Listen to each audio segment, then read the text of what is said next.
This is so weird. Check out my speeds right now. It's very odd. Yeah. Well, I haven't dropped frames yet. So let me do this again. Let me do this again. Because I might want to restart some of the gear. Because like the download is just like, oh, dude, this is like DSL speed, man. Ooh, brutal. But then the upload's fine. So I'm like, oh, what gives? Very odd. So the upload now should be like, oh, okay, now, yeah, upload screaming. Well, that's why I wait about half an hour before I start the visits and all that. It's one of the reasons. One is because they, wake my ass up too.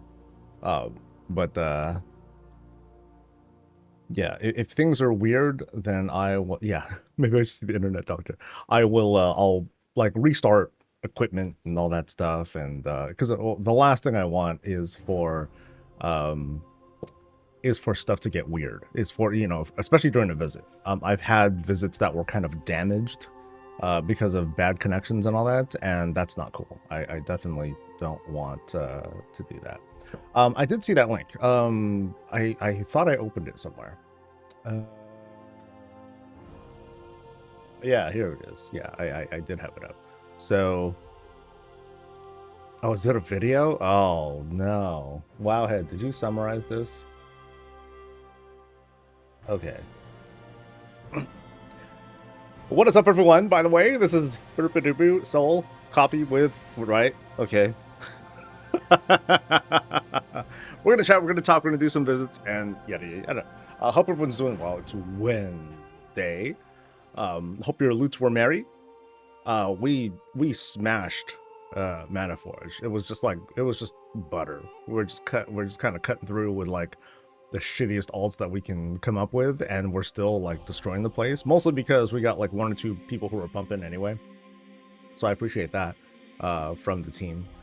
And that was kind of it, so we're just kind of like blasted through stuff, and we're gonna keep doing that for the next couple more weeks, and then we'll take a break from raids for another couple weeks while we prepare for launch, do the actual launch, and so on and so forth. So that was cool. Did I get a chance to check my background stuff? No. Let me see if there's anything like going on.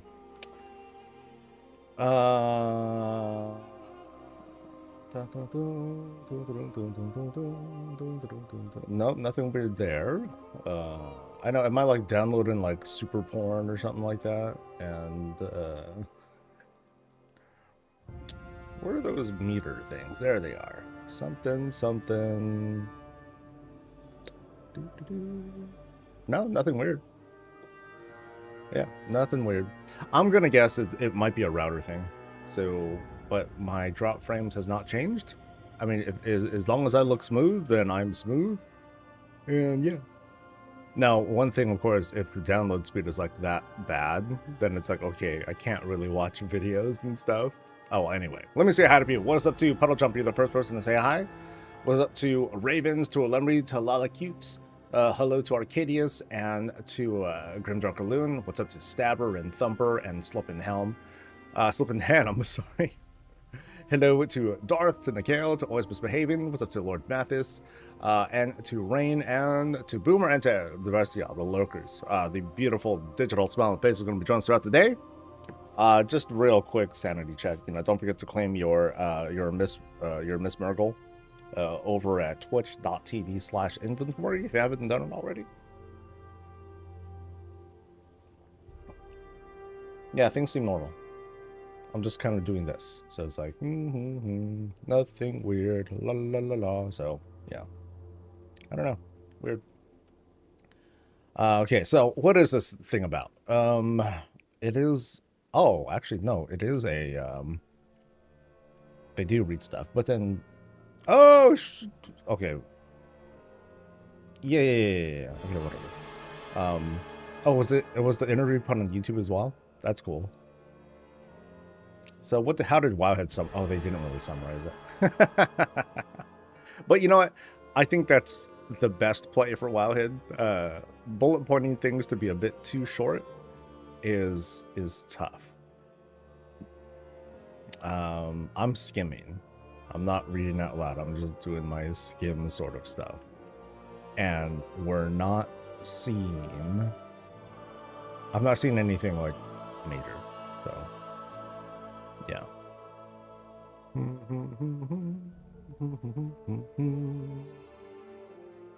Yeah. Oh well. If there was something I missed, then whoops. Peter Filth is probably... Who's Peter Filth? Hello to Kitty Cat. Hello to, yeah. And hi to, Hey Theric. Oh, oil. Hell yeah, dude. This is like the easiest housing XP. I have a feeling they'll nerf this in the next round because you get like 25 housing credit every time you clean up this oil stuff. So it's like free stuff. It's way too easy to at least knock out this particular objective like hella fast. Free stuff. And I think I've totally like nerfed. Like my diminishing returns came in pretty hard as well. Hello, hatchling. Eat up, buddy. Where's my puppy? Where's the Rufus pet? I don't think that's on that still isn't on sale yet, right?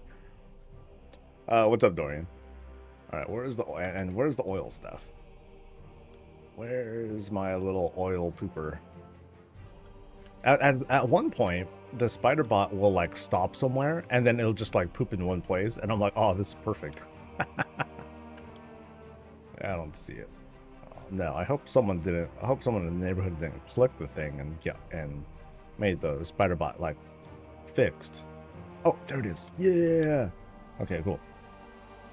Wordplay on Theo. Oh. Okay, that feels deep. The game says how they changed their development directions to address an aging player base, those with without as much time to play at once. I mean, there's kind of this, not a contrast, but it just kind of gives testament to the state of the genre itself. Like, how are MMOs doing? Are they doing okay? Can, you know, is the younger generation as interested in persistent worlds, long-term commitments, that sort of thing? And the short answer is no, not really. It's not because of any bad thing. It's just like, you know, there's so many, you know, micro reasons to put in that you can't really just pin it on like one thing. It's just the changing times and all that. I often talk about like, oh, what was it that ruined WoW, or what made WoW change from the classic days more than anything? My answer has always been, and I feel like I'm right, it's been social media, or a bit more broadly, just like today's internet. I remember before we used to get on WoW so we can talk with friends. That was how we did it. Nowadays, you can do that with Discord. You can connect with through like other social media platforms, and that would and since it works pretty well outside the game, there's less reason to be connected in that sense.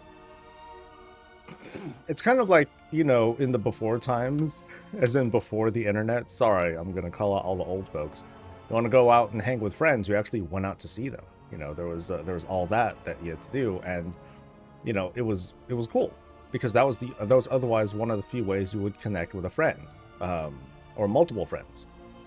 Like, you can call them on the phone. Remember those days too, or you'd be on the phone with someone for a while and you would just talk. Yeah, these days it's just not that anymore. There's so many small things that have changed about the world that make something like the MMO genre, or at least the traditional MMO genre, have to evolve with it. Otherwise, they'll just die or just never take off. But then, of course, there's like the things that we talked about yesterday too, how it's just expensive to create an MMO these days. So much time, so much research, so much testing, and all that stuff. And you know, I feel like you need to just have a big, brave wallet to rely on that will fund this thing. because I don't think it's such a great job, and it's definitely not a great look when you try to take a MMO into, like, you know, alpha and blah blah blah, and you're monetizing at that stage. That doesn't feel right. That feel, you know, that to me that crosses some ethical lines. Like, should you really need to do that? No, not really. But at the same time, you know, the question to those kinds of developers, smaller studios, is like, okay, what do you do when you're? And I guess my answer is, well, maybe you're just trying to take too big of a bite. You know, maybe you shouldn't you shouldn't try to create an MMO that asks this much during the development process. You know, start slow and then grow into, like, you know, grow into something else. But that's hard too. So I don't know. If you need to make items, you can go to my horde house. Oh no, I'm good. Thank you, Test Rat. Oh, it's standing still. Hell yeah, free stuff.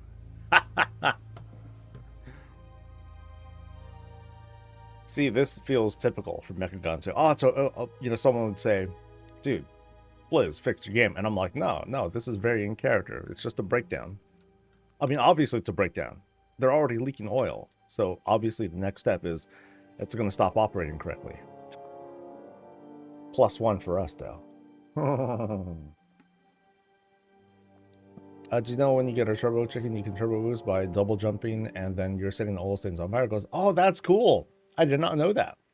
Now, what kind of sucks is that you have to, like, be lucky enough to get that kind of chicken, unless you can identify them on site. Because they're tiny. They're little dudes. But yeah, my endeavor's maxed out. We finished our stuff.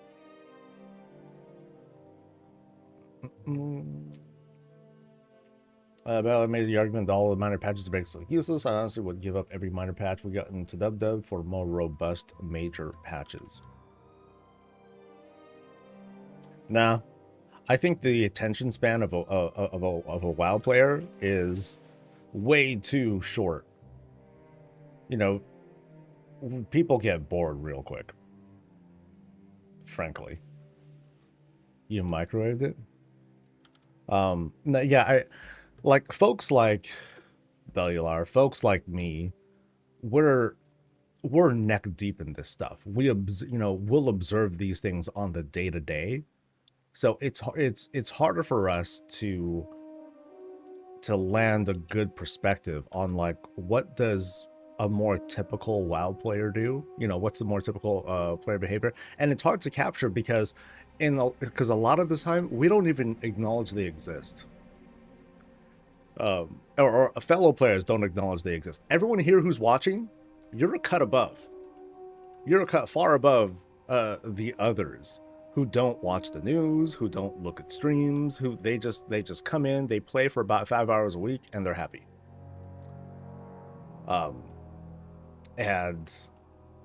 And meanwhile, all of us, we're all talking to each other via social media, like Twitch, like Twitter, like whatever. We're giving our takes and all that stuff, you know, and we try to be, and then someone will try to collect that whole hive mind mentality and then come up with some sort of platitude. Oh yeah, this is how it is, and then try to come up with some sort of populist take. Not that it's even wrong, but it probably doesn't capture the entire community as much as we would like to say it does.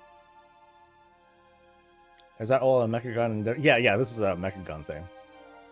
So normally you get 75 XP. So it starts off at that, and I think it bottoms out at 25. So I'm cool with this. I still haven't maxed out my XP. I don't know if there's like a way to track it or whatnot, but I'm still going. So I'm like, all right, I'm cool. But no, I mean, how do you guys feel? Like, did you think the mid patches were, like, quote, useless? I don't think so. Because I don't know how, because this would be very subjective too. What would a more robust major patch be? Really? You know, what would be something that would satisfy us for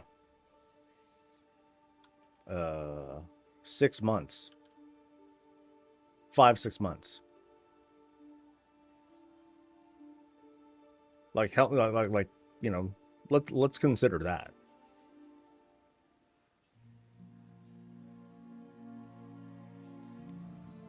Did the house visit start? No. I usually don't start until about 9 o'clock, and I'm gonna do 6 today, so a little bit fewer. I did 7 yesterday, so today is going to be 6, and then I'll do another 6. I'll do another 6 tomorrow. So the expectation I'm setting here is I'm gonna start with Alumbre, and then the last visit for today will be Murky Blazen. Yeah. So setting that expectation in case folks are like just kind of sitting and waiting and wondering, oh, am I going to be on today? That's the plan. I wish I could divide this better, or I can't really give that kind of precise schedule until pretty much the day of, because there might be things that happen. Someone's queue might error out, or someone might want to cancel or have something to say or want to push this off. So, but that's what we can kind of expect. Do you think the casual player base enjoyed any of the minor patches, though? Thinking about Dazzling Duos, Island One, Perfect Visions coming back. I don't know.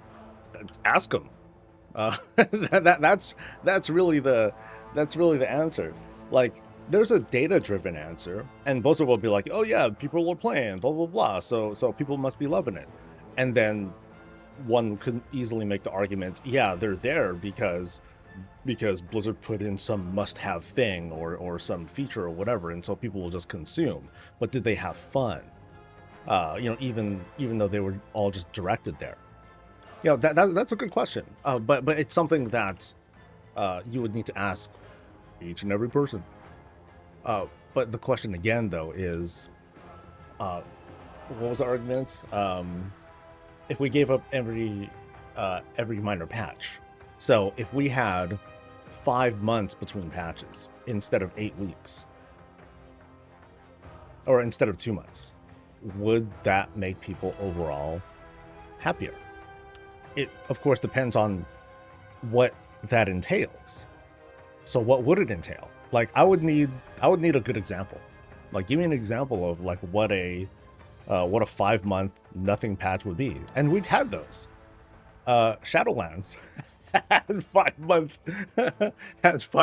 a couple of 5-month patch cycles. That was rough. I mean, that was different too. Obviously, that was a totally different approach and everything. Now, I would say things like Dastardly Duos. I think that was a dud. I don't think that worked out. But I did like. I think things like, what is it called? What other things have come in 0.1 patches? We had whole ass raids, and dungeons come from that. Where you had a freaking specialization introduced in a mid patch. Player housing was introduced in a mid patch. So yeah, I don't know. Like, all love to Bellular, but that just, I don't know. It sounds like a emotional bait. It'll get people to be like, yeah, man, that sucks, Blizz. But then, like, the next step is, okay, what do we do instead? And then after that, no one will have a unified take. As soon as someone's like that's something that I'll do. That's typical Soul. Like, Bellular will think of, will have something to say that gets everyone riled up and be like, yeah, we disagree with blah blah blah blah, and then someone like me will be like, okay, well, here's a cool idea. How about this and this and this? And then it all falls apart. It's like, yeah, I get what you're trying to say, but not like that. And then you're gonna have everyone from all the different walks of WoW come up with their own idea, and then everyone else is very likely to be like, nah, not like that. That's dumb. And that's what Blizzard has to contend with. The ever, the large audience that they have that will often ask for and clamor for things that contradict with the needs of another significant audience. There's still people now who are like, what's the point of housing? This is so dumb. And then folks like us, because we're a pretty, this is kind of a microcosm of a certain segment of the WoW community. We're like, shut up, get the fuck out of here. We'll stay in our happy place. You go ahead and be miserable, talking about class balance and all that stuff. Ha ha ha. So that can't be understated.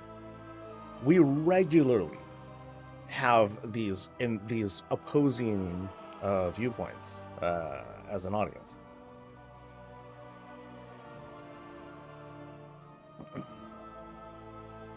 All the content being locked in major patches, how you got World of... Yeah, that was a big thing too.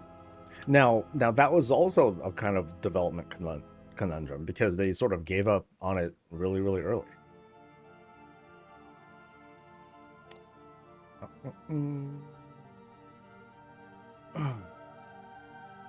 Housing XP cap needs to be adjusted to have an earlier reset instead of a 30-day reset. Coupons are weekly, but for those of us that work on a single room for other family reasons are those of us that work on a single tune or other family reasons are affected. And Blizzard has to balance that out too. Eventually, housing XP is not going to matter because you're going to cap. And then what? So if the housing XP cap is, if there is none, or it's too low or whatever, then that's something in Blizzard's tool belt that they just kind of like, that they tossed away. They just abandoned it because, oh, players were complaining about it. Let's give it to them. And then a month or two later, okay, players are complaining about having nothing to go for, but now we have nothing else because we capped our XP, or we capped levels, and we can't go any higher because we can't offer bigger budgets right now because of technical reasons. So, I don't know. We're at, what, the third week, I think, of Endeavors? Something like that? Yeah.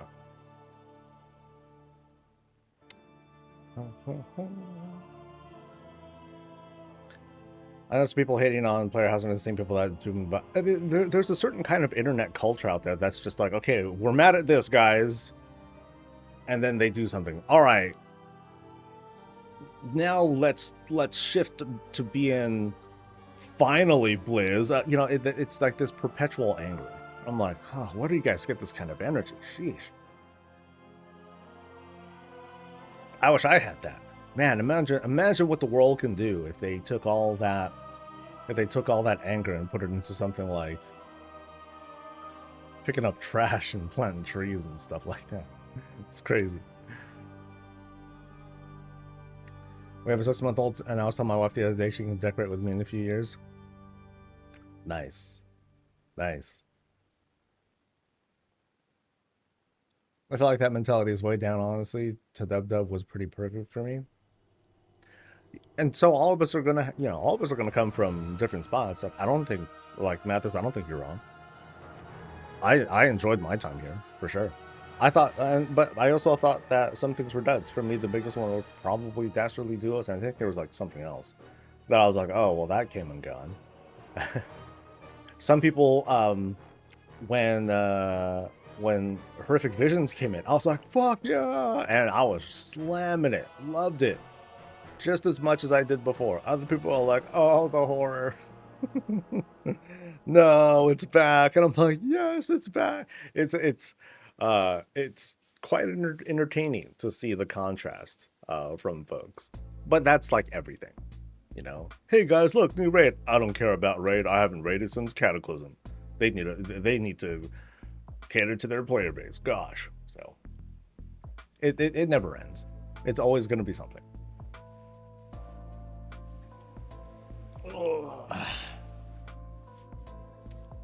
Was there any other news things that happened? Oh, a lot of people are talking about like the China stuff. I had the link up. Yeah, like, oh no, they're getting all these things that we're not getting.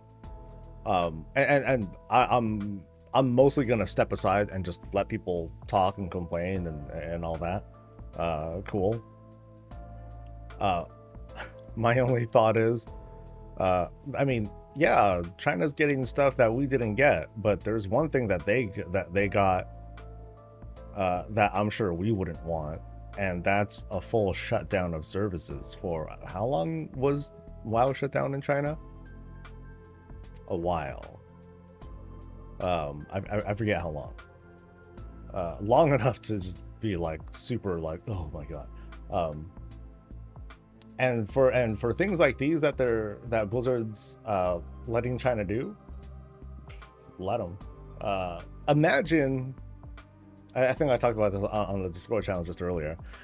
What would happen if WoW just shut down here in Western regions because of business decisions, for business reasons, not because the game's dead, not because or whatever. It's because there are some bad negotiations or whatever, and then for whatever reason it just shut down here for like a year. And then a year later, they try to come back. What are they going to do to try to get players back? Anything fucking, anything they can fucking think of. So, that, and if I recall, like these promos, it's not like they're giving these things away. Like, I think to get these, or I think there was another promo. I forget what. You have to basically buy everything in a bundle, in this jacked up bundle. But I don't recall how that works. I don't think it's this promotion. I think it was another promotion where there was like, hey, here's like six or seven things, but in order to get them, you have to like kind of gamble for it. So you buy whatever currency that it is you buy, and then you roll for one of those prizes. And if you get one, okay, cool. But if you want all of them, you have to pay more for the next token. And then more and more and more until you get all six, something like that. So people here, they would flip the fuck out. They would be like, hell no, you need to give this to us on a silver platter, delivered by Ian Hazacostas in chains while he prostrates himself and begs for our forgiveness. That's what we would ask for. Okay, that's what someone would ask for. I'd be like, nah, that's weird. But yeah. Give them free game time, you sign back in, you get a month for free. That's what I would do. Yeah, so it's like that would be, for some people, that would be like just the start. It's crazy. But no, I do feel it when people are like, hey dude, they're getting this stuff that just isn't coming here. So yeah, I don't think people should shut up about it either. Just felt the brand new feature already had exclusive stuff. The tea set and aquarium are so nice. I mean, if people, so again, I'm not exactly sure how to get these items, like, but if it does come in and it turns out that it's from the shop or something like that, all right, at least we're getting it. And then people will be like, hey, well, whatever. Okay, it's hard to leave this because I'm just getting more and more XP. Oh, actually, it went down to 17. Oh, I think I might have capped. Ooh. So I'm gonna do this until I get it one more time, because I've been getting 25, 25, 25, 25, and then I only got 17. So let's see. It might just be diminishing more. Let me look at this thing. Like, okay, it still says 25 for now, but I want to see what happens when I get another one. I think it's just diminishing more is all. Ooh. I believe the decor comes from a loot box. Okay. And do you have to buy the loot box with money? Is that how that works? What's up, Mouse? I think decor comes from the Lunar Festival event this year. Cool. I mean, there's the decor stuff. They're getting a whole ass game mode with the Titanforge servers and all that stuff. But again, this is them. I think this is them just kind of kissing ass and being like, sorry about like, the year of downtime and all that. I'm just wondering how far it goes down. That's all, because I've been getting 25s for a while, and then it just dropped down to 17 now. So I'm like, hey, what happened? So I got, oh no, I capped. Yeah, yay! Finally. Man, y'all have, the folks that capped out like super fast, damn, y'all have been working. Because this took me a while to finally hit. Anyway, I think we are finally ready to start stuff.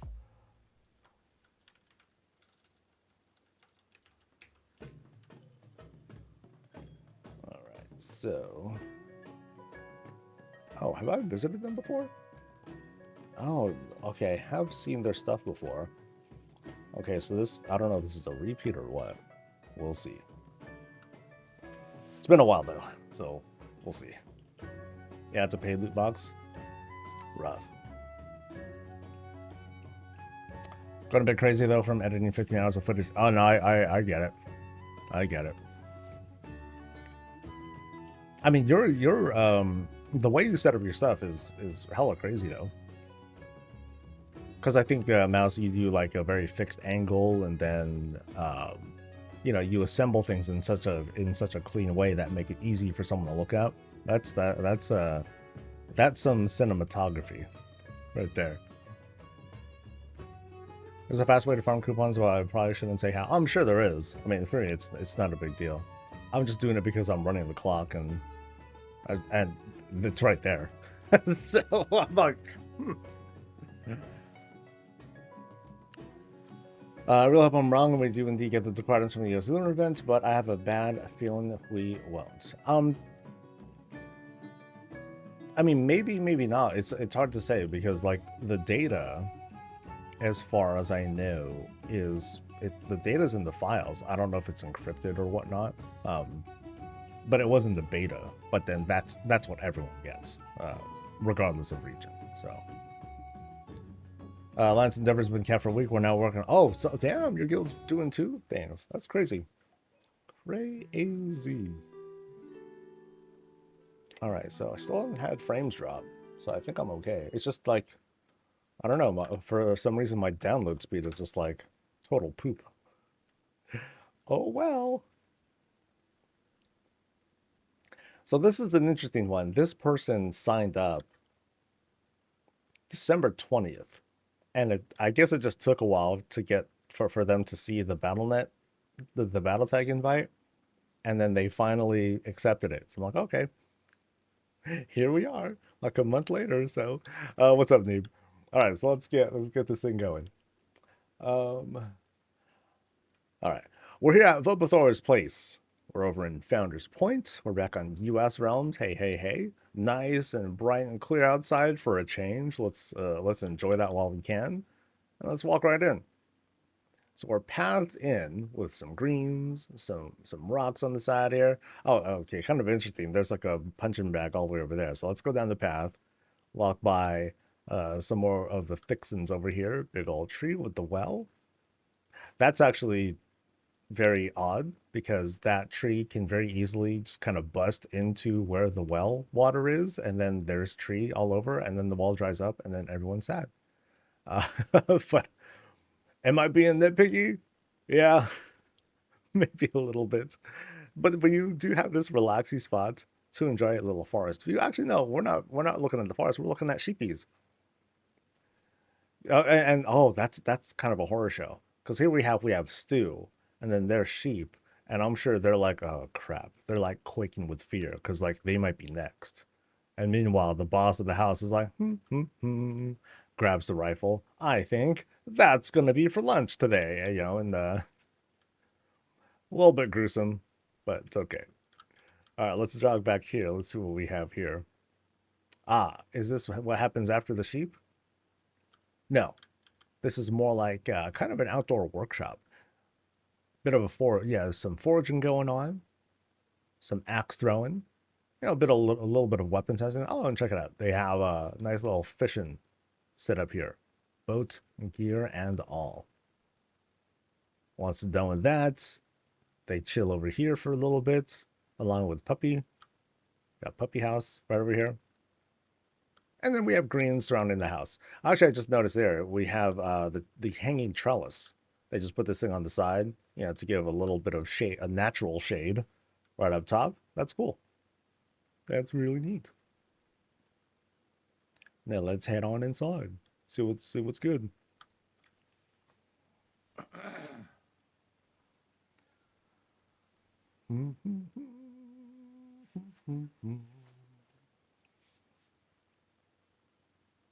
Spill the beans? Wait, what? Oh, I think they want to know how to farm coupons. Well, it's up to them if they want to share. All right, so as soon as we get in, we have an opportunity to throw down some of the gear we've collected.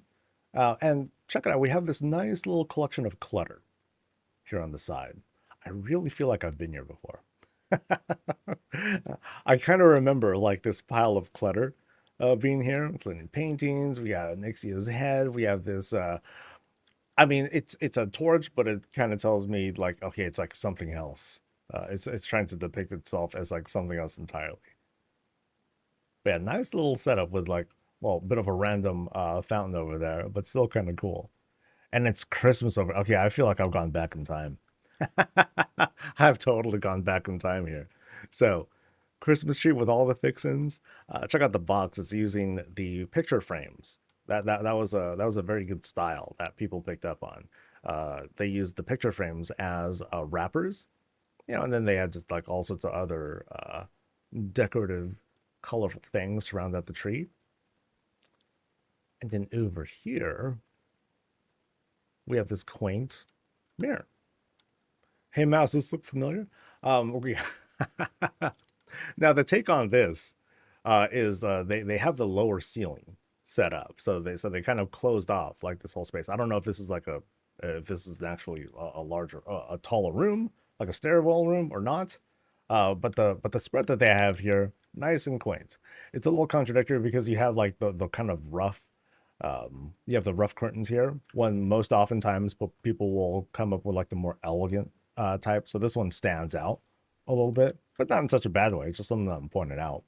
But then there's this nice little cozy spread that they have here. They let the couch, for the most part, be exposed instead of how some people like to phase it in a little bit. Or they would lower it and then they would like merp, you know, to obscure the back frame here. But here they just have it like up and ready to go. It's all good. And then they filled out some of the gaps with greens. It's cool. Nice and pretty. All right. Nice fixins. Cozy spot. And then, let's see, is this for a thing? Maybe it's a gas powered fireplace. And then that's like powering it up. Now over here, full on kitchen. And like check out the like the massive bar, a shelf that's being used to again close out the space and just tighten things up to make it look like a more realistic place. Because otherwise it'd be like super tall. But we have like this this smaller dinner table that's just like, you know, it's that kind of place where you just have like your kitchen table or you eat at. Here they just added what looks like either backwards shelves or tables or something like that. But then they just added a different sort of shelf. Oh, I'm sorry, countertop. And yeah, I'm not quite sure what it is. Is it a table, I think? Might be the table or like the side of something because the textures, they're kind of big. Yeah. So bookcases. I think they're backwards bookcases. That's cool. Yeah. Pretty good. Yeah, because you're not. Yeah, because okay, there's one of the studs, and I guess it's. I think it like, just kind of extends out, so that way I don't see like the rest of it. Like I think. Will I see it back there? Nope. I think it's being successfully hidden, and it's a good depiction of the outside that they have out here. Not an exact representation of what they actually have outside, but no, it's a very good outside, viewable at every angle, nice and pretty. We have we have one burner, two burners right there that are going. The pantry is, you know, it's not really a pantry. It's just kind of like everything's sort of laid out. It's still really cool though. And again, I like how the lighting comes off, you know, against the shelf up here to again tighten the space. Looks good. Looks fantastic even. And then right through here we enter the bed and bath. So, you know, pretty small place. But I like how again they tightened things up, kept it nice and cozy. So here we have like our full view of the outside, which is great. Bathroom right up here. No place for poop. Nope, no place for the poop. And then here we have the extension of it. You know, here we have the actual bed and all that, and it's cool because they're able to just take one outdoor space, and then utilize it for 2 of these rooms. So the layout, it's minimalist, but it's very good. Yeah, it's very well thought out. Every every bit of wall space and all that has been shaped and detailed. Well, it looks really good. Yeah, but you can't poop. Yeah, so like notice here too, like they kind of skinned the walls a little bit. You know, you have platforms down here, you have platforms here on the side, upturned. Um, yeah, and so they just made their own walls. They're like, you know what, these walls are like, no, not great. I'm gonna make my own, and they did. You know, so we have this unique layout. That's cool. Thanks for showing us your place. So maybe I haven't seen this one yet. Yeah. All right. But I finally did it. I'll have to check the archive and be like, oh, you know, I did see this one already. Shoot. But it looks like I did not. All right. So that one was a nice and short start to things. And I'm pretty convinced, I think I convinced myself that, yeah, the upcoming Sunday video, it's mostly going to highlight. I'm gonna look back at the archive too and try to look for some other outdoor skybox rooms, because the one that definitely stands out is the one where like they had like the whole ramparts and stuff, and then they were like shooting arrows down at things, and there's like a village out there. Like that one was really cool. So I'm gonna highlight those. It's gonna be a bit of a longer highlight video coming this Sunday, but I'm gonna do that. So that should be fun. What's up, Val? How does one sign up for a visit? There's a form. Can someone put in the command? There's a form, and there are only a few spots left, last I checked. So you'll want to check the link really fast if you want to sign up.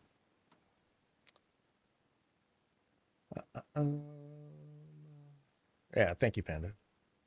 Is your house on the menu today? I want to make sure that I'm not. No, I don't. I think you're in for next week, actually.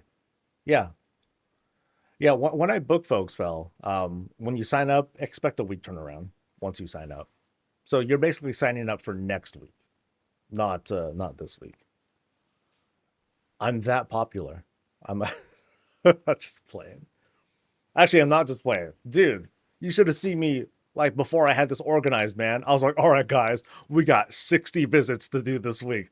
Let's go. I was like, I was killing myself there, dude. I was dying. Um, yeah. It was wow. I was younger back then. That's how I feel looking back on those weeks. And for those who've been watching the whole time, oh, thank you for watching. But yeah, it was just yeah, it was wild. It was wild. Yeah, I think it was like yeah, I was doing long days and all that, and they were fun. They were so much fun. But by the time I was done, I was so burnt out. I couldn't do anything afterwards. Uh, yeah, it was crazy. All right, let's go. All right, folks, welcome to Krillin's place. We're over at Founders, and like, check this out. We got a ship yeah, we have a whole Viking ship, and is it like a longhouse? It actually is going to be. This is a Viking longhouse. That's what we see on the notes. Pretty rad. So let's check this out. So the ship is right here. It's on a very minimalist dry dock. It's just on a couple of logs or a couple of beams, like that's it. But I mean, it's a Viking ship. That's all you need. But then as for the house itself, they took they took the night elven house, and they just like they dressed it up. They put like hats and robes on top of it. So Like, check it out. We have all these platforms on the side, um, to just recreate the entire shape. And I love the shape of the Night Elfin house on its own. So this is a very unique take on it. And again, they're trying to pull off this whole longhouse look. So they needed to kind of get away from a lot of the curvatures that you would see on the Night Elfin house to pull off this vibe. But I think this is done pretty well. So they browned it out. So, they used different color skins to make the house look a little bit more natural. Same thing with the roof and all that. And then from there, we kind of like dull things out with like, we have one flag there. We have some branding on the side here and like a couple of greens here. Here's like kind of like the exposed underbelly. So we'll never mind that for now. But I love the shapes. Yeah, these are really cool things that they did to make this thing into like something else entirely. No, the ship is awesome.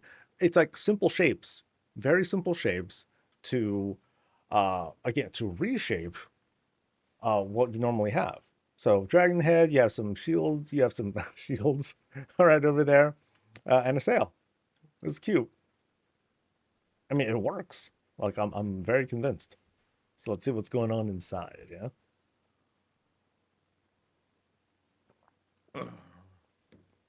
By the way, for those who sign up, or those who wish to sign up, there are only 20 or so spots that open up. And as we get closer to launch, I'm gonna warn people, let people know, like for during launch week, so like the week of early access, I'm going to have like a handful of visits, because we have a couple days leading up to the launch, like that's fine. But then the week of general launch, I'll probably be doing 0 visits. Because I want to play the game too. I'm gonna want to like slam stuff and like farm things, and so we'll chat and hang out and do stuff. Um, and it's kind of a TBD on when the visits will resume. But just kind of keep that in mind because I want to like give some time for us to, of course, all play the game, but also, kind of get our feet wet with everything that the expansion has to offer, including all the new decor. And so it'll be fun. And I do want to get back into things quickly, because I do visits on such a regular basis that we'll be able to see the evolution of things, and that's been really exciting to see. Like notably with this patch, we saw like some new decor come in, but the big one is the skybox room, and we've seen people like, okay, let's give it a shot. Here's like some things that are all thrown out, and then it's been evolving, and it's just going to get crazier and crazier and crazier. So, I don't want to, be on a hiatus of this for very long. Yeah, I definitely want to get back into it, but of course, I want to play this game too, and let's get back to it.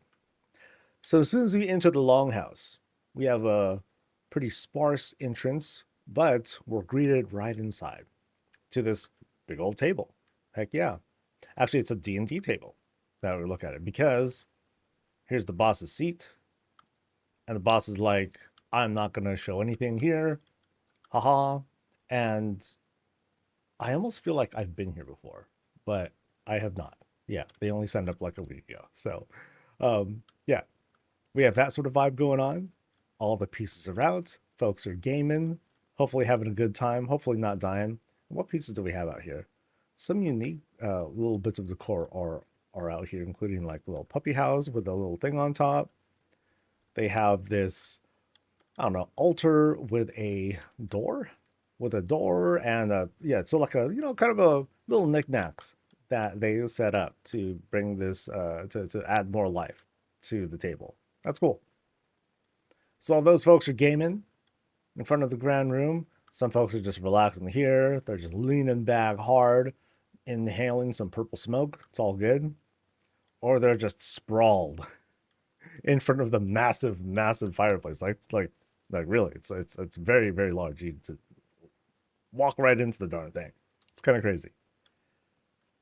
Right up here, some stand-in room for like fixins, snackies, things like that.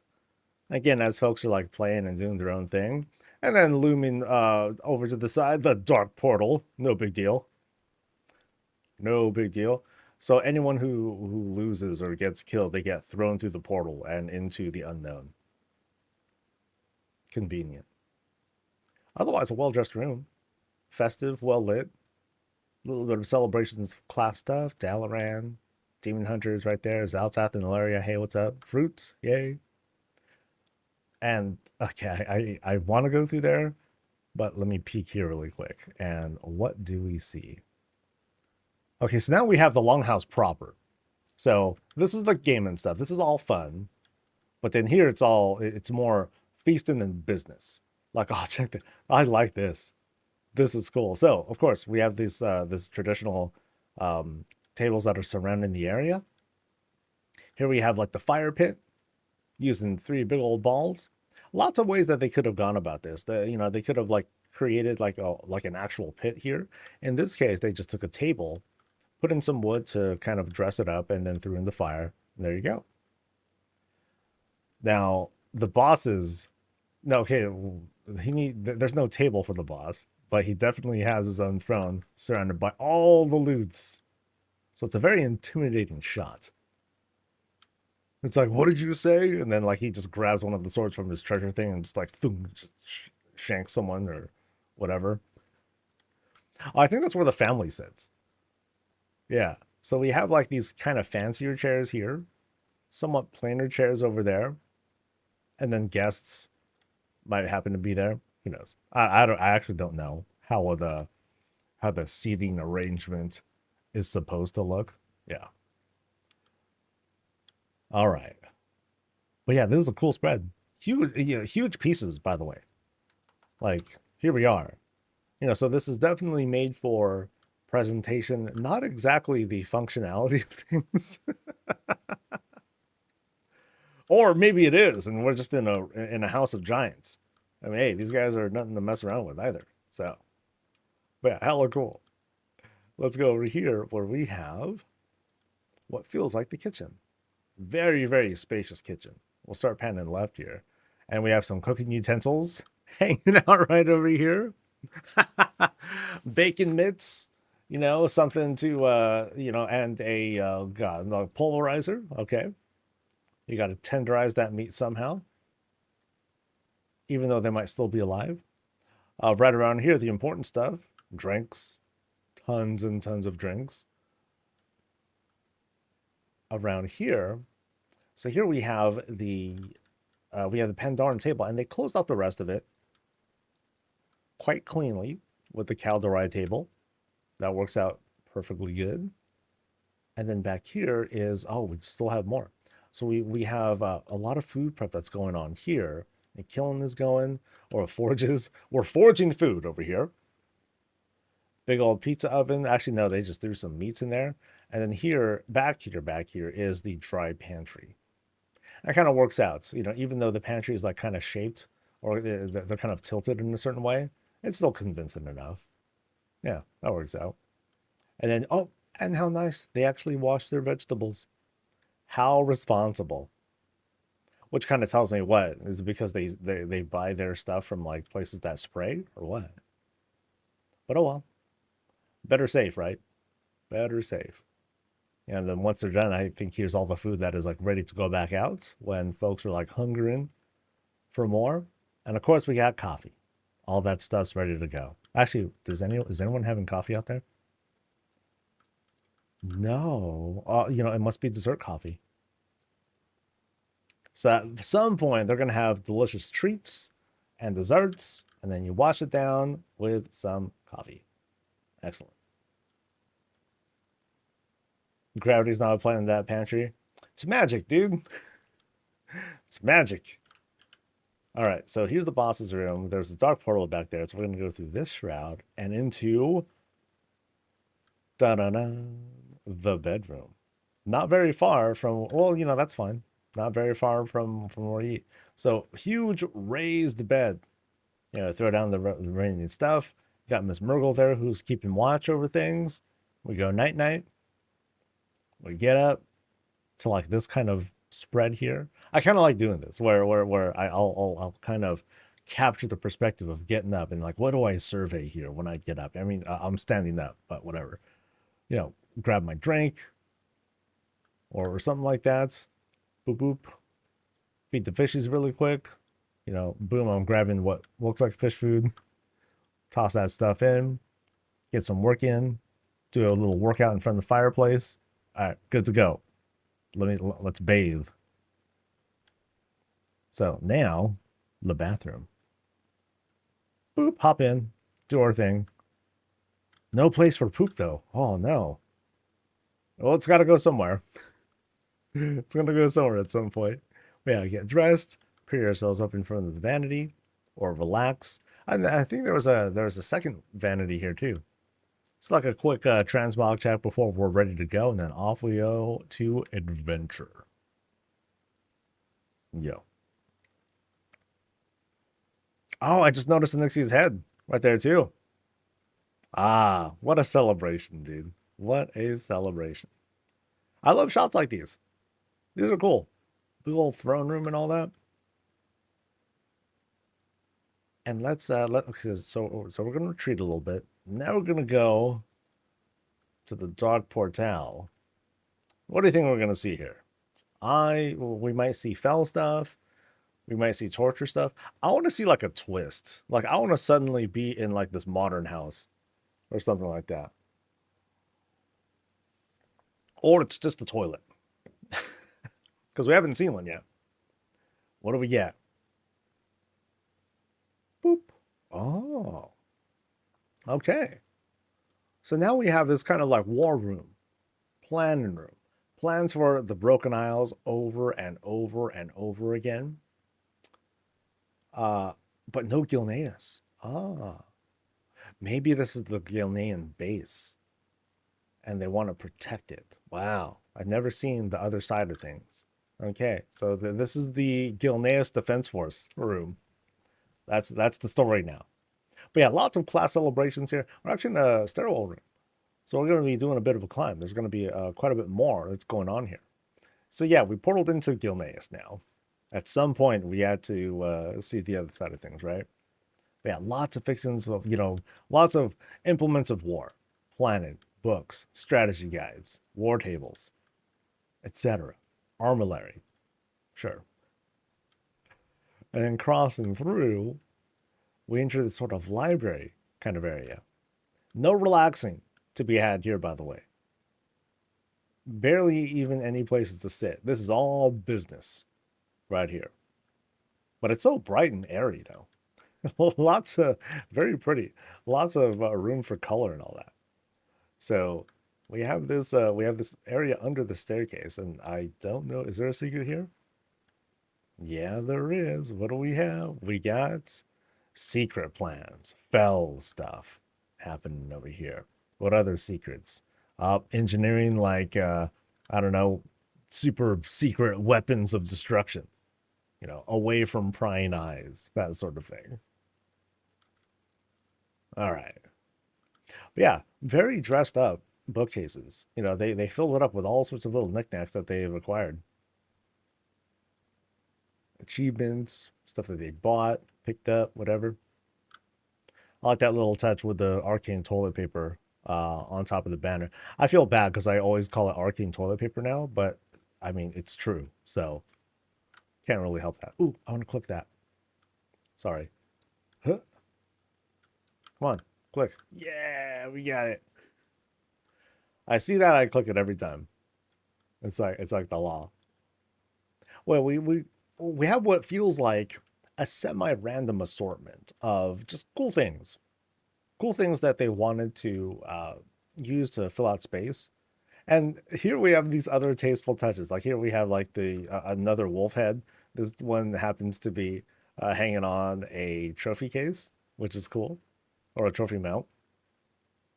Here we have the Arakoa statue as usual. We're going to see a lot more of those over time, I'm sure. And then, yeah, so now we're above the stairwell room. And, we're not being led anywhere else. It's just, okay, this continued celebration of classes, cultures. This is like where the warband hangs out and celebrates all the things they've done, things that they've killed and slain, and, of course, plans for more. because there's so much more adventure to be had, so many more things to fill out. So I kind of looked at this as, a semi-museum of this character's career, or I'm sorry, of this player's career, which is cool. It makes me really excited and really impatient to be like, yo, Blaze, so how about, weapon and armor racks? When are we going to get that? Huh, buddy? Yeah, yeah, yeah. So I'm very impatiently waiting for that to be a thing. To me, that's going to be a big game changer. I know I talk about this a lot, but I can't shut up about it because I think it's important. It's important to have something like that as one way to personalize the houses and not just make up a story that's, hey, here's a D&D table and here's how the game's going and stuff like that. Now I'm talking about, here are these weapons and armor sets that I worked really hard to get together, and I have it and I want to show it off to people. It's more than just, hey, well, let me put it on and go to town and show it to people. That's one way to do it, but you can only show one thing at a time. Nah, man, I want to see a whole gallery of stuff. That'd be sick. But yeah, back to this though. Again, a cool celebration of this person's career, brought to life. We get a little bit of a glimpse into into like the player themselves every time we take a look at a house, which is cool. So I really appreciate them showing us their place.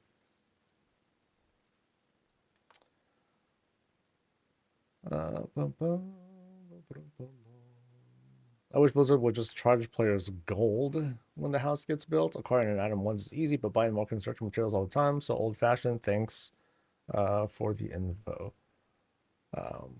They have things to hand stuff on walls and nothing. Yeah, I know. I mean, we can buy hammers now. So there's that. Oh, this one's yours? Cool. Thanks, Christian. Or Christian. There you go. All right.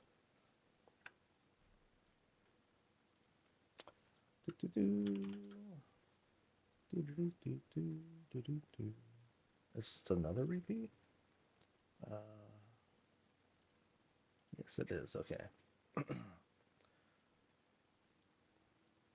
I shouldn't say repeat. That's a distasteful way of saying it. Number 2. All right.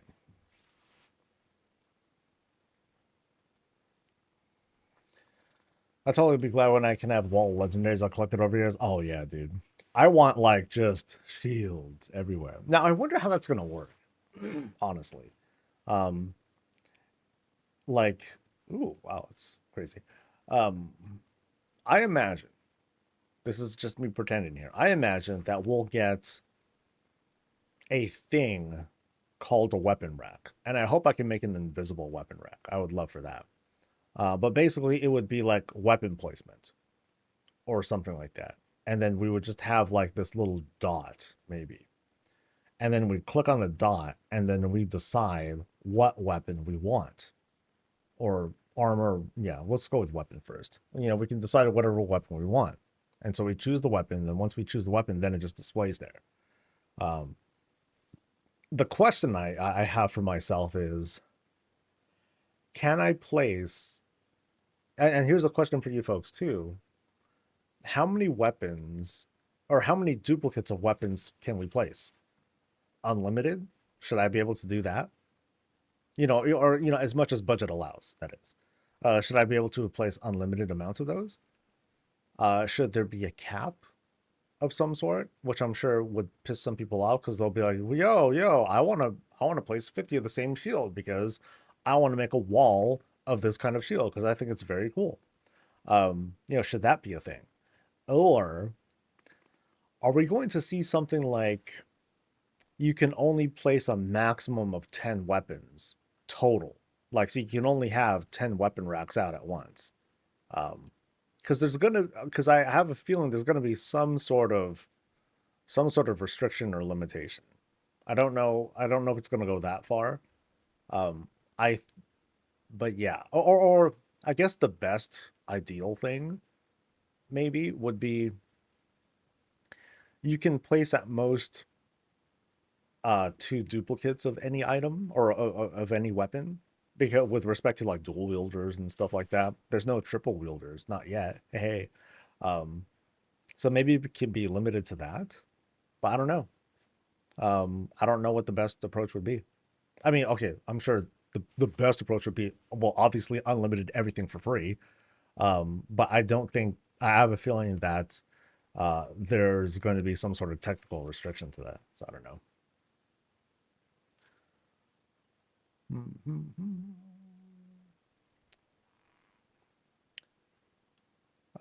Be awesome, but I feel like they would go a simple route of just having new items with weapons already on them. Oh, dude, I would definitely build a Game of Thrones, but it's a toilet for sure. Like, you see my coffee machine. Imagine what my toilet will look like. So yeah, that would be oh man, I have thoughts already. Anyway, um could be fun. It could be fun though. All right, anyway, back to visits. Uh, all right, this here is Alumbre's place. We're over at Founders, and they made the moon. Oh, check it out. They made this whole crescent moon sort of thing. All right, we gotta get some elevation up here. That's hella neat. Check that out, dude. What a shape. What a shape. That's so cool. Yeah, let me land like right here and get this spread. That's so cool, dude. I can't even zoom uh, as high enough as I want to here. Let me try to drop down here. There we go. Yeah, cool. Very neat. But then that's the back side. I gotta look at the front. So there we go. Yeah, check this out. Yeah, so they shaped it with rocks, right? And then they greened it up. Yeah. So it's a fuzzy moon. That's really neat. That's so neat. And then up top, there's like that void well that's acting as like the crown of that moon. And then otherwise, we have like lots of little fixins to doll this up. You know, moonstones right there. We have some goblin string lights that hopefully won't ignite the whole damn moon. Because imagine that if it was like a fire moon. Ooh, that'd be badass. But also extremely dangerous and yeah, not a good idea. But really pretty. Let me take this and boop. Cute little screenshot there. But yeah, we do the climb up real quick, and perhaps we're gonna see some retail stuff because we got a sign right over there. Yeah, really pretty. Really, really pretty setup. Let's head on inside.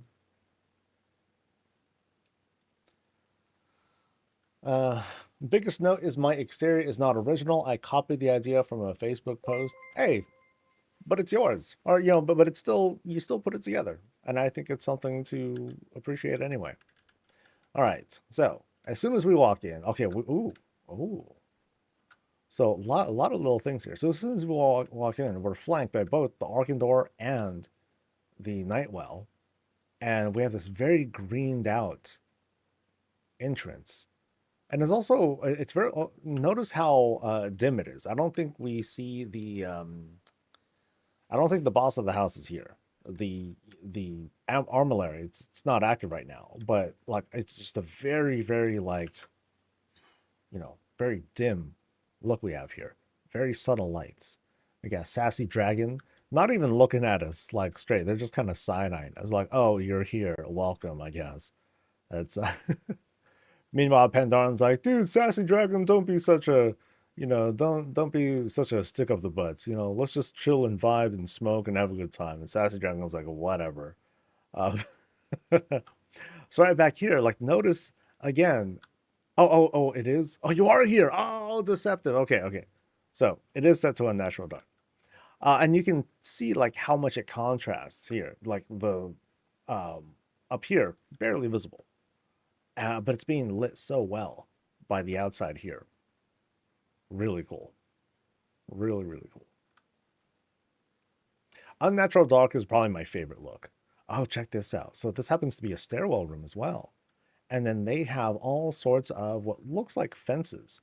They embiggened fences, just the whole thing to work as a floor, and then dressed it up with all sorts of greens. Yeah, so let me find a good place to like pan back a little bit. So this is what we got. Although that buggy mailbox is a little kind of getting in the way, but it's okay. Cool shot though. Very, very cool shot. Let me do another angle. Let's do another one like right here. Yeah. So now we get a glance at Sassy Dragon's backside. She's like, what the hell are you looking at? But each corner has this very lovely dressing of greens here to fill it out. Check it out. Like the lamppost. Yeah, the lamppost right here. We have like one unique flower that stands out among the rest. That's really cool. Very pretty. Very, very pretty. Yeah, and now it feels like we're going like through this like very dimmed out like sort of museum space. It's just really pretty. We got this like this tree that's like busting through. Yeah, it's totally busting through right here. So we're kind of in the middle of like this whole moon area. Yeah, they super embiggen this. You can see how the texture starts to not fray, but you can start to tell like just how big it is by the pixelation over there. But then right down here, you know, it super tightens up. Really tight space, smaller objects right here, to create a place for nappy time. Really cool. We'll look at that aquarium in just a bit. Yeah, another corner where it's all greened out. And you can see like the story of how the greens just grow and start to encroach like all over the place. Like it's coming at, okay, it's not even much of a story. It's just coming at all sides. This is like the end of the story where it's like, okay, it's just everywhere. It's barely being contained. You know, and up here we have what looks like another stairwell room. And again, like all these greens that are like encroaching all over the place. Now check out the aquarium we have here. So we got fishies. Oh, this is clever. So they took two trellises, and they put them on the side, and then like, boom, there's the aquarium. Got them. So they're kind of embiggened, and now we have that bit of extra life that's added to it. From back here we can see the illusion being properly set. With having something like this, you have some motion going on, some more motion going on with the candles and everything, along with the moon well at the top and bottom, it looks like. Yeah, it looks really cool. Really filled out. All right, so let me peek here. So I think there's like a painting back there. That's cool. Adding a little bit more there.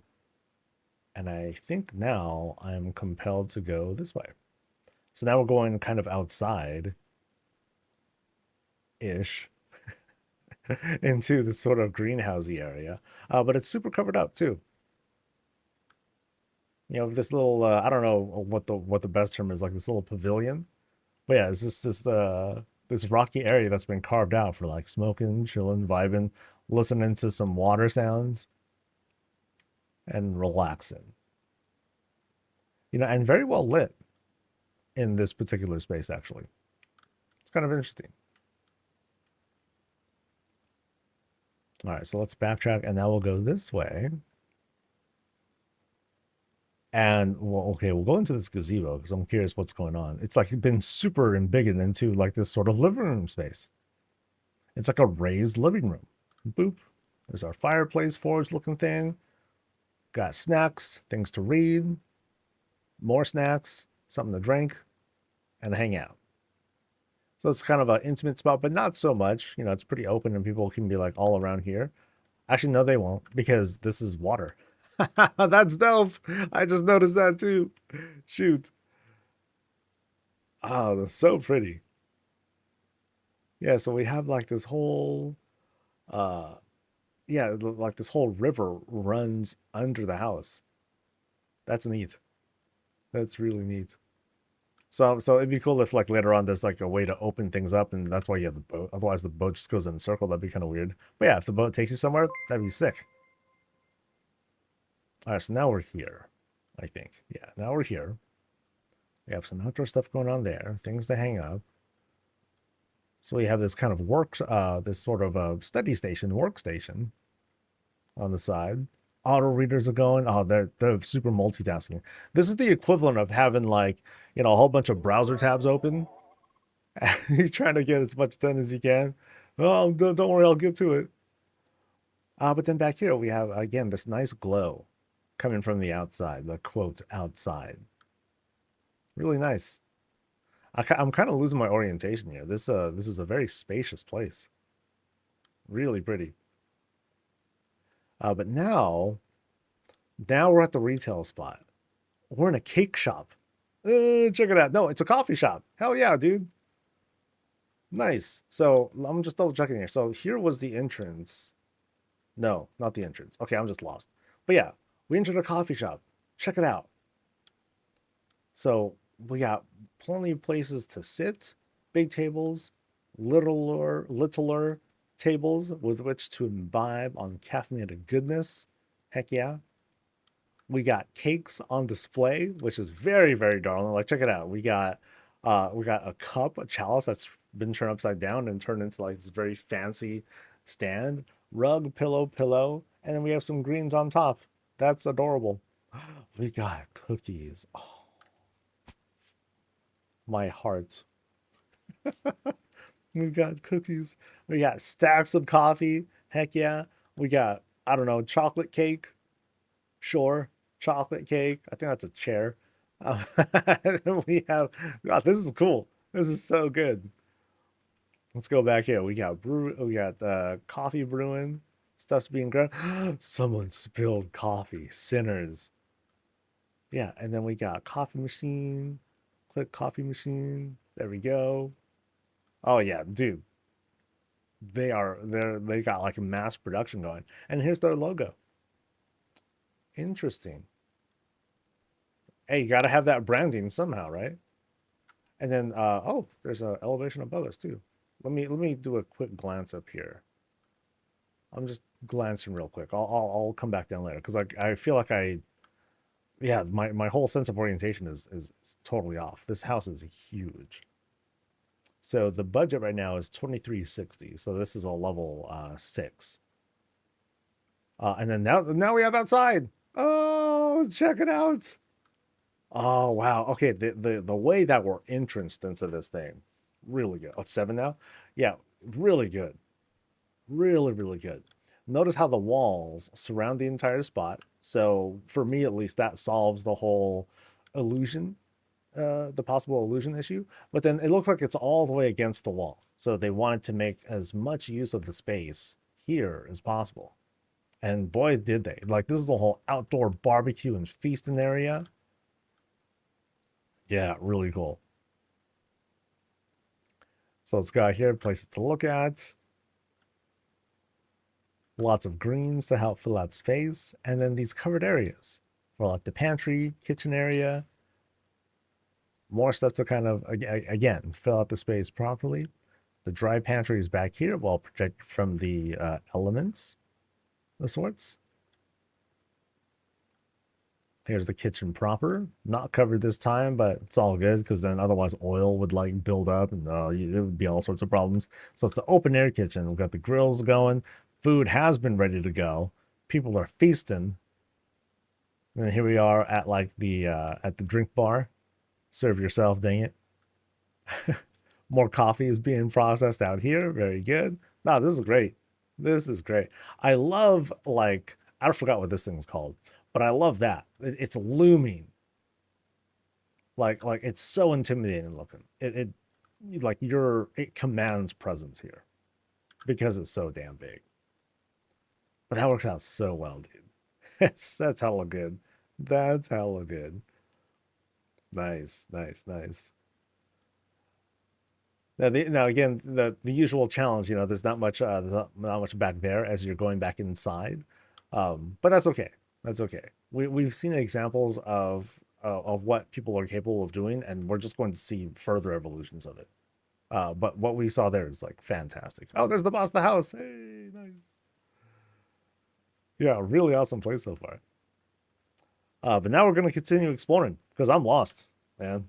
I'm totally lost because now we have entered this kind of library spot. seating for a few folks. So it's a semi-private library. Grab your stuff, read, read, read. Make sure you put it back. Thank you, appreciate it. Oh, and I think here's the entrance. So I just want to double check my orientation here. So entrance, stairs, went that way. Pretty much went around. So we'll go up the stairs at some point. Actually, I think I will discover it. And hey, there's a Miss Murgle right there. The guardian of the library. Okay, so let's go up the curved staircase. Actually, is there anything under the curved staircase? I can kind of like sort of peek under. Haha, secrets. Nothing back here though. But yeah, this is a stairwell room. So we're doing the climb. Boom, boom, boom. And now, okay, now we're kind of like in the rafters, sort of. So now we're above all the things. And now I just need to like see everything now. I got to keep doing the climb. Because they made more space for bedrooms. Oh, okay, this is a bedroom at least. Really cool. They just took what is basically one. Sorry, let me back up. Yeah, they took one platform, embiggened the thing, and then they filled it up with stuff. Bed, and multiple bookcases, fireplace. It's a full like small living space, all crammed into one platform. And then there's another one over there too. It kind of it kind of has a treehouse sort of vibe now. And I really like how they use the trellises as basically windows and vents, because otherwise this fireplace would just kill anyone. You'd run out of space. You're a goner. But I love the lighting here. Here, like boom. Like here's the shot. You have like the soft glow, the soft pulsing of the light. You have a little bit of it going with the moonwell lamp going over there. Really pretty. Really pretty. So that's in this room. And then now we can, and again, we're just crossing fences. So it looks kind of odd that I'm able to like easily like walk through these, but can't really help that. So here I'm above the entrance of the house. We have a little bit of branding up top to kind of like dress things up a little bit. And then we're crossing over to where, this is where that larger structure was. I think I'm under the street lamp right now. And yeah, check it out. Look, it's being used as a whole pathway. So this is a whole balcony area. Again, being used with just these fences. So by itself, it would look kind of messy. And even with this, it's like it feels a little, it's very filled out. But the greens do a good job of mostly obscuring things. And then now we find like, again, these small little nooks being used as bedrooms. Like, hey, Reptar. Things to read, little bits of clutter here and there. Dude, it was a lot. I'm reaching that point. Where I see so much stuff, I'm just like, okay, dude, this is just wow.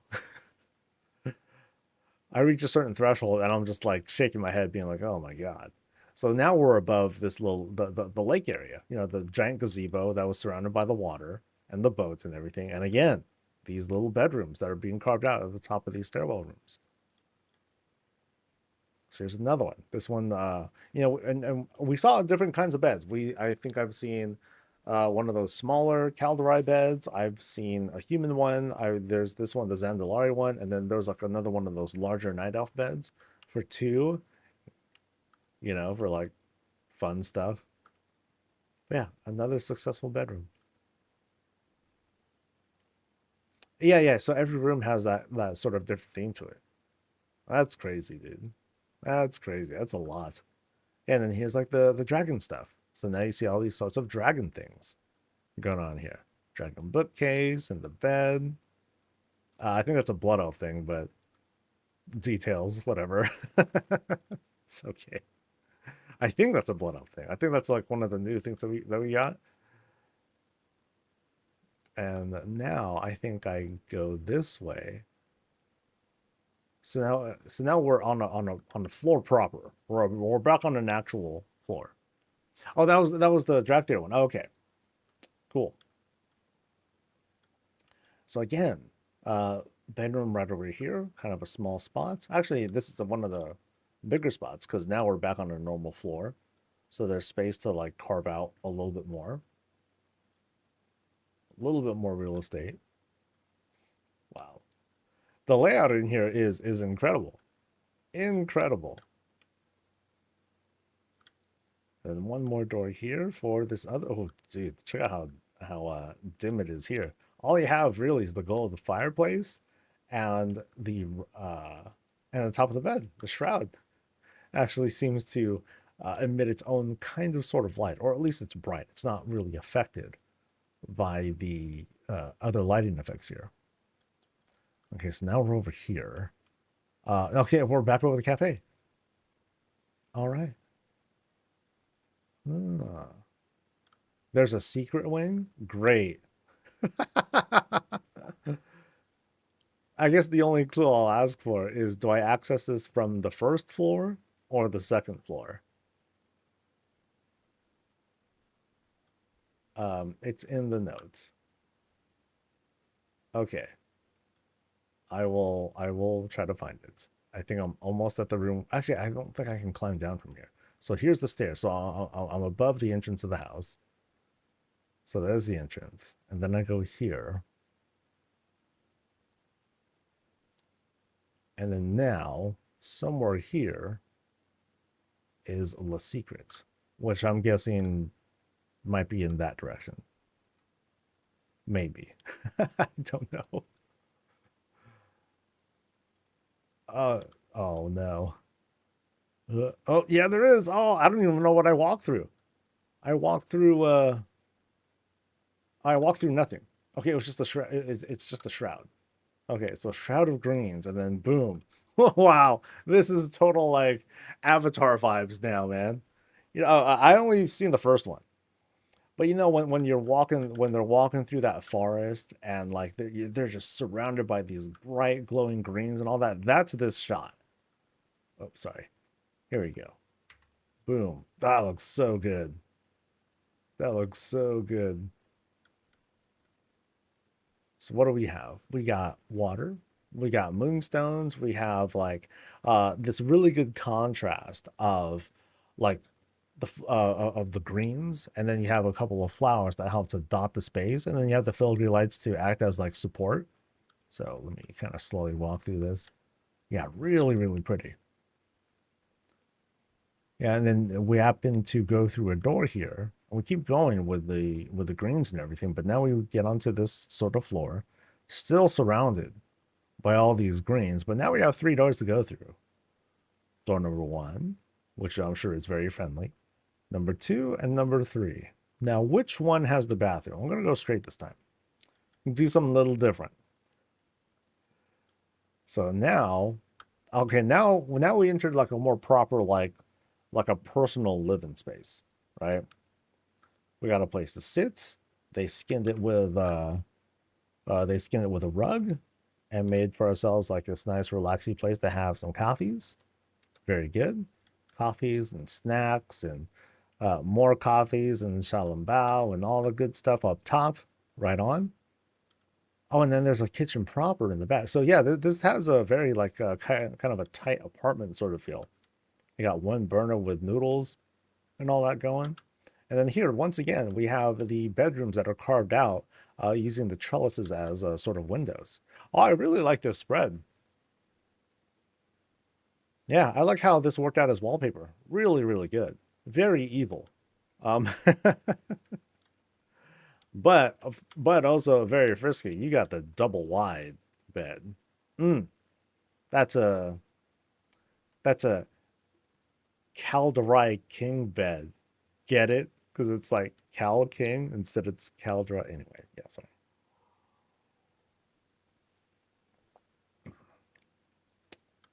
I tried. Nice bedroom though. Actually, it's a very normal looking bedroom when you think about it. You know, nothing too crazy. You have the separators and all that stuff because this is actually kind of a sort of an apartment kind of feel to it. You got weapons that are actually hanging right there. Very cool. Books, dresser for clothes and all that. And like that's it. You know, pretty minimalist. and quite normal for a house in WoW, that is. And now we enter the bathroom. Once again, we have these skinned walls, whether it's a table, whether it's rugs on either side. Very cool. A very dolled up vanity. And I'm really starting to like these Niffin candles. Like they offer like not too much light, but they're just kind of pretty to look at with the additional particle effects and all. I think that's cool. A little bit of a rug to provide some you know, a little bit more life to the table. Because otherwise, what do we have? We have like two. Is it two? I can't tell. With the way that it's colored. I don't know if there's actually two of them or something like that. No, it might just be one. But yeah, you have the top that's colored differently than the bottom, which I think is kind of cool. Then we have our kind of waterfall bath. Boop. Yay. So it is only one, and it's just dyed different. Okay. Cool. No, I like the contrast there. You know, I think it adds a lot of character when you have something like that. Oh, it's a dresser. Hold on. Sorry, I'm going to look at this again. So I thought, really? And it's curved? I thought this was just a table. Yeah, I thought this was just a raised table. But it's just dyed differently. Oh, wait, you're talking about something else. My bad. All right, so we went through the center door, and I was right. The bathroom was there. So now we're going to go through here. I feel so good about myself. Gosh. So over here, we have, kind of a personal library. Although, check out the size of the books and everything here. This is massive. Oh, baby. These are books. This is the giant's room right here. But, you know, they're magic things, too. You know, you bring them up and then shrink them down to something that's holdable. I think that's fine. That works out. But yeah, this is their workstation. Again, just like what we saw in other parts of the house, we're seeing lots of multitasking. So much stuff to get done. So little time. Really pretty, though. Because you have all these glows that are right here to help brighten the space, especially the void and moonwell that's emitting this like soft purple glow. Very pretty. And now we're going to the coolest room of it all. Well, we'll see. Let's see what's happening in Felltown, baby. Fell stuff. Oh, this is a good spread. Oh, I like this. This is good. The creepy candles, top and bottom. You know, fell candles. These, you know, and the candle racks and everything. And then check out what they have here. So, a couple things going on. One, coffee. Because, yeah, when you're doing that much work, all that multitasking, you gotta have like coffee everywhere you go, because it's like they're like boom, boom, boom, boom, boom, boom, evil. Hold on. Boom, boom, boom. Yeah, because you gotta keep up that energy, right? You gotta keep your mana up. Life tap doesn't. It's not a thing anymore, guys. You gotta do that. Okay, so let's see how things are dressed here. So we have surrounded by candles, flanked by some warlock shells and poisons and all sorts of other goodness, including probably coffee. And then here, like we have this whole shrine setup. You know, we have stars up top and everything. But here, very interesting setup. So we have another dark portal made. Dark portal, Gilnean walls, and then a number of like these Legion command tables and portal kind of things to help create this portal effect. Very cool. Very, very neat. Now, what are their plans? I don't know. They probably have plans for Gilneans, though. Heck yeah, dude. Huge place, I gotta say. Like, all these different themes that we've been seeing. So I'll do kind of the jog. No, I'm jogging the wrong way. It is this way. Yeah. Yeah, huge scenes. Going through here, there was like that whole spread that we just saw, and then we just kind of go around here to like all these other areas. You know, private areas, public areas, freaking the whole outside kind of thing. There's the boss fight again. Crazy, crazy, man. So what? So what's the budget at now? Um, you know, you said you got it to level 7 and all that. So how filled is it? It's maxed. Oh man. Oh, what about the room numbers? Or what about the number of rooms? Is that maxed too, or is it just the budget?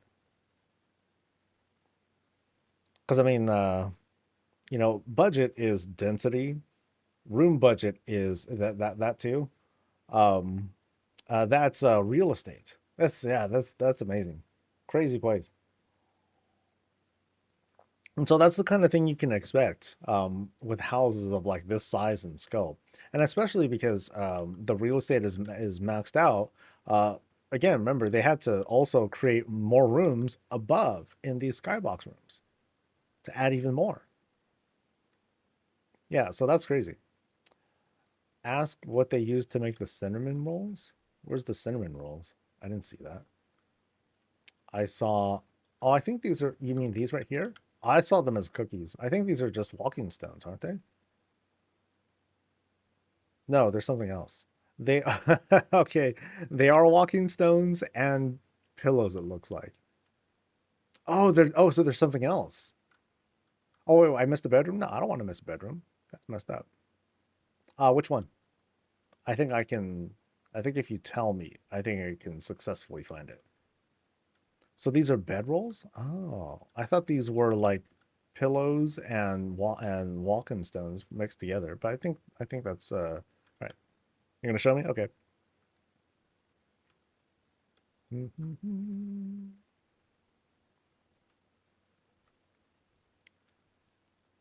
Okay, so over here, and there was one here. Oh, did I not see this? I thought I did see this one. Yeah, this is the first one that I saw, actually. Yeah, yeah, I do remember this one. Boop. See, it's a lot. I saw the panda room first. Did I see the panda room first? I'm pretty sure that I saw this one because I distinctly remember this Calderai shape at some point. Oh well. Oh, there's two of them. Oh, that's deceptive. Okay. All right, fair then. I'll take the loss. But thank you again though. Damn, what a spot. What a spot. It's also my bed in my bedroom. Yeah. I saw like I said, Calderai King. You know the really awesome joke that everyone was laughing at.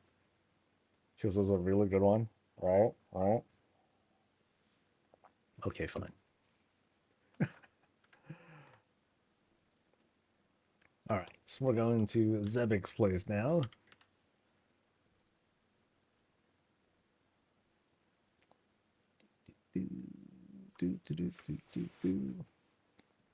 All these houses blend together. I think the thing is, um, they're getting big, right? They're getting pretty darn big. You're gonna call your bed that from now on? Yes. It took off. All right. So Zebix Place is one that I've kind of seen before. It's been long enough that I'm just gonna treat it like a fresh visit. Um, but at the same time, like just another reminder, like if you're if I've visited your place before, um, I prefer that if you want me to visit the same place again, that the changes are pretty substantial. I mean, some people they're just doing a full teardown and they're just making something brand new. It just happens to be the same address. But in other cases, like if there aren't too many modifications, I will kindly ask you to, you know, wait until you have like some more extensive stuff. Because if when I do start seeing the same things because I visited it before, it the kind of wonder and excitement, I don't know, I lose some of that, and I don't want to do that. But I don't want to lie either. Thankfully, it's just been long enough. I think that that I'll just treat this as like a brand new visit. So I was looking at mine the other day. I think it was already massive. I don't even know what I'll do next. Yeah, I'm still like on like the one room. I have the cafe room, and there's the and then the gaming spot. Like that's all I have planned for right now. So maybe what I'll do, I'll just make it like, and then I'll have like a living space. But it's gonna be so dense. I'm gonna see if I can like just fill up the budget anyway. Like, yep, 3,000 something or other, 3 rooms. It's gonna be like caked with stuff. Anyway, game time. All right. All right, welcome folks to Zebix Place over in Founders. And we have like big stuff, big fountain. Like check out the Arkandor on this thing. Bench is fine. Bench is well, actually bench is a little bit big too. But the fountain is huge. Like bro. On the side here we have the dog portal to nowhere, thankfully. On the side we have this like little garden area. Really nice. Things are going quite nicely from the looks of it. Notice the walls, so things are like successfully walled off on pretty much all sides. But we do have this climb. You can climb up here, enjoy a smoke, snipe bad guys from up here. Watch out for the Legion, that sort of thing. But otherwise, it's nice and chill. Enjoy a book, under some shade, relax, and killer view, dude. Really good view out here. 4 invaders, I'll totally see them coming. The house itself is dressed pretty nice, because again, we have some of these structures that are like built right into the side, and some greens hanging off. Like the color scheme. Very bright, I guess is the word that I'm coming with here. Boop. What is the wall called? We're talking about that wall. That's a Gilnean wall. I believe that's not crafted, is it? I think you just, yeah, I don't remember. Or you buy it. All right. So as soon as we go in, we enter like Death Knight land. So here we go. Boom. Like, here's the shot. So this is like super boss room status. You're walking in. There's the dude. And you got a whole bunch of trash right here on the side. So you're just going to like, go over here, line aside a bunch of guys, AoE them down, and then boom. Now it's the end. So to me, like the vibes that I got from this remind me of Utgard Pinnacle, for those who remember that. But this just looks better. I think this looks amazing. So there's the boss, he comes out, you do all, you go through the whole sequence of things. But yeah, check out how the throne is dressed. So we start off kind of simple with the earthen chair, but then we get Death Knighted up. Death Knight, from weapon racks to like the altars that are here to more weapon racks on the side, plus the books, and we have like this sort of spread. So hella cool that they have something like this carved into. I'm sorry, they carved a space from this large octagonal room, to create this shape here. Raised platform, throne, all the fixings behind it. I feel like, swords will be summoned here and they'll just start like shooting at bad guys or good guys that are right here. Really, really pretty. You can see here the dwarven posts. Those are being used to hold on to these braziers here, to give a little bit more breathability, so it's not like sitting too low. This has a more looming feeling as you go in. Oh man, too bad Zebix not here to like set the lighting. That'd be sick. Is he here? Oh well. But yeah, really, really nice looking spot. Very bright. But now we're going to explore and see how this works out. Yeah, so notice how the vibe sort of changes. Like, not too much, but it does. You know, we have this kind of like this cool, kind of intimidating spot, but then now things soften up into like, okay, here's something. Here's the back room. Here's where like all the risen dead, like the staff are. And so what are they doing? They're just chilling. They're playing pool or some variation of it right over here. They're taking breaks because hey, the risen dead, undead, they get breaks too, understandably. They gotta relax. Or maybe this is kind of like the waiting room, you know, when it's time to actually see the boss of the house, then they'll be hanging out here in like the sort of green room. And you can see here, like we're seeing the last of the extensions of this octagonal room. So we'll keep going around. You know, big old fireplace right here. That's otherwise behind the boss's chair in the main hall. And then here in the other surrounding area, we continue this whole thing with, you know, these kind of like relaxing areas that are surrounding the main room. So imagine you're in the green room, right? You're up next, and you know someone is talking with the boss over in the main hall, and then you hear like these screams, "Oh my god, no, my family, what have you done?" And then you're just like, you're next, and you're like you're holding your tea, you're like, haha, everything's gonna be fine. I'm just trying to ask for a little bit of forgiveness because my crops are gonna come in a little bit late. You know, that's the kind of vibe. You're about to see the Lord of the land ask for forgiveness, and you know, forgiveness might not come. Just might not come. You come out here and everything looks clean. It's like, oh wow, they cleaned up the bodies already. Oh shoot. And then they're like, the Lord of the house will see you now. Oh snap. All right. So I think we've successfully examined most of this room here and all the cozy fixins and not so cozy fixins. Now, right back here, banquet hall. Check this. We got all the premium stuff. Lobsters and giant meats are going right here. Help yourself.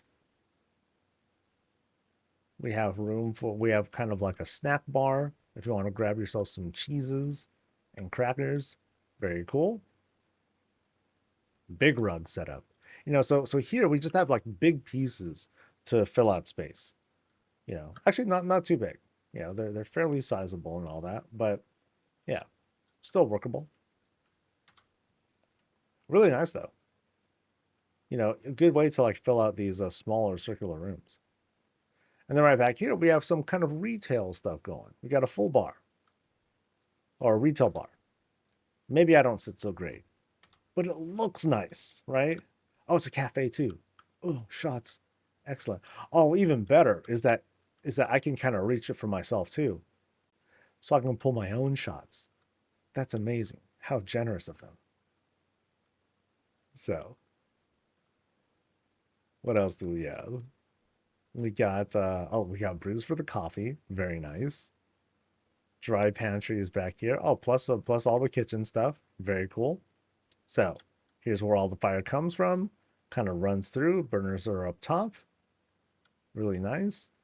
Cabinets right over here, complete with like little handles to help us out. Appreciate that. Oh, and interesting. Is that like they kind of use this weapon rack as a shelf for more dry goods. How darling. And then here in the back area, you know, the shelf for all the good stuff, beans that are unspilt, thank goodness. And drinks are ready to go. Yeah, so this place is ready to serve, man. Oh, and oh, this is nice. I like what they did here. So, fountain, yeah, fountain, hunter table, and then a rounded elven table. That's a cool effect. Yeah, I think that works out quite well. And so simple. One, two, you know, just a couple shapes. Boom. You know, a couple of these to help sort of obscure some of the clipping, and I think that works. Very, very convincing. Oh, and then here's the other draftier banner sort of thing. Now that I know what that looks like. And I just noticed this is a stairwell room. Wait, is it? I can't tell. No. Yeah, This is an actual stairwell room. It's just kind of hard to tell because, yeah.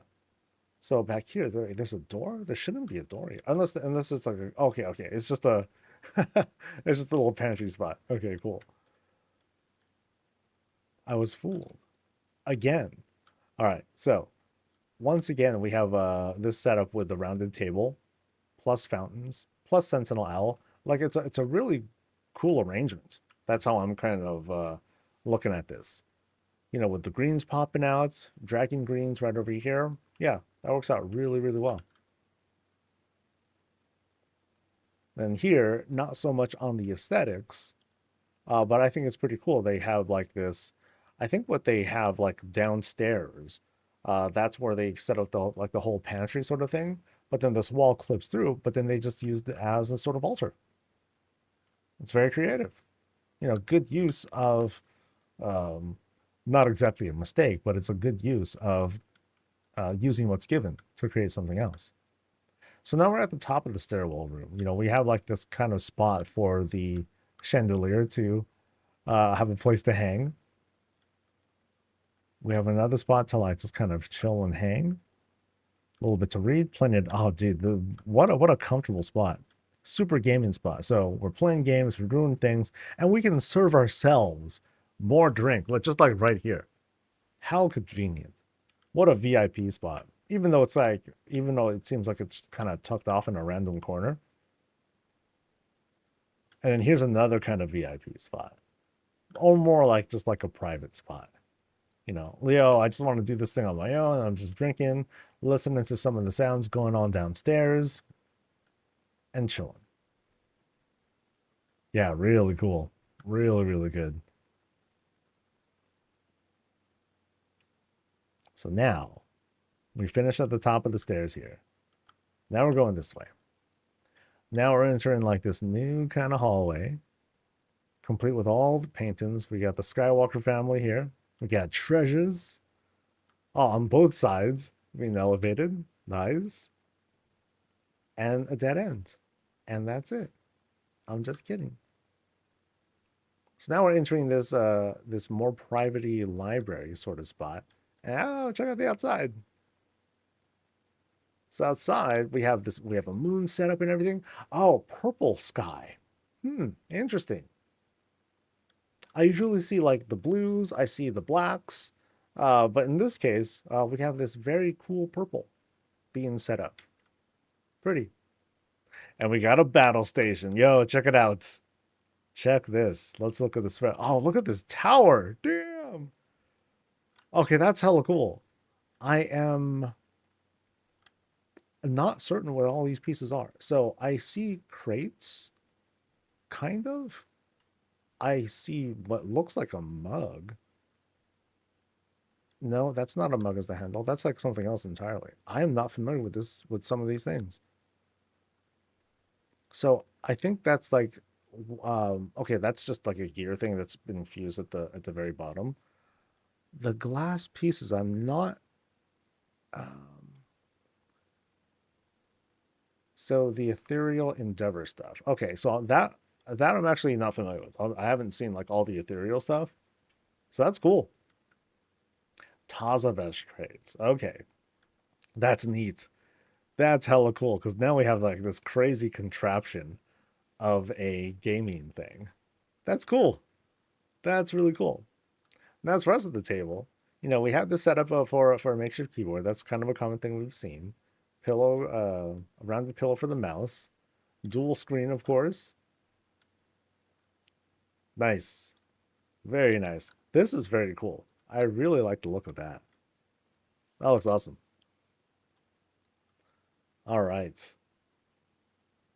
So now, oh, what else do we have? Oh, this dude sleeps to Plans of Gilneas. Oh, man. Good night. Good morning. What do we have planned for Gilneas this time? To crush it under our boots. Now, notice here that they also dressed this thing with the Calderai tent inside this like little cuppy area. Really nice. Yeah, I really dig the. I always dig the shape here whenever someone uses it because it works out pretty much every time. Pretty much every time. All right. And then we go outside. Oh, snap. Oh, check this out. We've just okay, this is a vibe check. Or this is a total tone shift. Like we're here at like this boss's room. This kind of semi-oppressive Death Knight house with a gaming station and all that stuff. But then all of a sudden we open this door and we're in Pandaria. Boom. Like, here's the shot. Oh, that's cool. So Sassy Dragon is like, hey, welcome to Pandaria, I guess. It's about time you get here. Oh my gosh. So we come in and, we don't immediately go outside. I think that's an important thing to point out. So, because we'll take a close look at all this. So we come out, we have like this kind of like sort of hallway flanked with the bookcases and more bookcases to help round out a spot. And check out what they did up here. Holy moly. Wow. So I'm not 100% sure what exactly this structure is.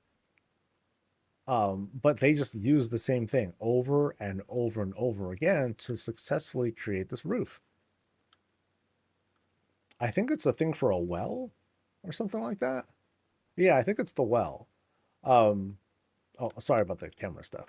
Yeah. So yeah, or the bell. So there it is, right? And so we're seeing it over and over and over and over and over again. And then here we have just like the platforms. You just have plain old platforms. This is very creative. Wow. Platforms all around. And so here's like one bell. This pretty much screams what's going on right here. So here it is. It's bigger than the others. But if it's smaller, then you have like these roofs that are out here. That's hella good. That's hella smart, dude. And it clips so well. Like it's yeah. I mean, you can see where it clips, but it's not a big deal at all. So this works out fantastic. Notice it's not using the entire space. Here, I'm going to do a zoom out. You can see that there's like room and all that, but screw it. There's not that much room. It's mostly being used for like background and all that. So you can see like how that's being elevated there. But then you have it stacked so much that, yeah, the illusion here is really, really good. Holy cow. Yeah, because look at how the shaping is. It doesn't feel like I'm being broken out of anything at all. Yeah. This is hella good. Oh boy. What a treat this room is. Yeah. So good. So good. And we've seen, we're just seeing more and more of these incredibly impressive displays of the skybox room. And it's gonna get better. Yeah. So and someone asked in chat, we are upstairs. So if you have your layout done correctly, you need to give a lot of wide berth in order for the skybox room to get jammed in there. Otherwise, you'll run into like some air because the actual the I guess the hitbox of the skybox room, it's bigger than how it normally looks. So you need to give a lot of space, a lot of extra space for it. I am truly impressed by something like this. And check this out. We've seen it done in other places before, but look at how the tree, it's like so tall, it's kind of passing through the clouds. That's hella funny. But yeah, to me, like I knew that we were gonna be in for a treat as soon as I saw like this transition. I'm like, oh, okay, they're gonna make a really good entrance. I know it. But yeah, I didn't even get to appreciate everything. Like, check out the rock gardens that are down here too. Very, very Japanese kind of thing where you have the rock gardens down here. It's all sand and everything, and a couple of rocks here and there. Very cool. They super filled out the space, so it feels kind of tight, but it works out really, really well. Cool. Very, very cool. I think I've seen everything too. Let me do a quick jog and see if I missed anything. So bedroom, yeah, hallway takes us over here. Did I go in here yet? Yeah. And then we go down. Oh, that felt rude. I don't. I usually don't like jumping all the way down like that. We're all the way down. We go back to this spot. This is where the feasting happens, and we're back at the main octagonal room, and like that's it. Cool. Very, very impressive work, as usual. Really good stuff. Really, really good stuff.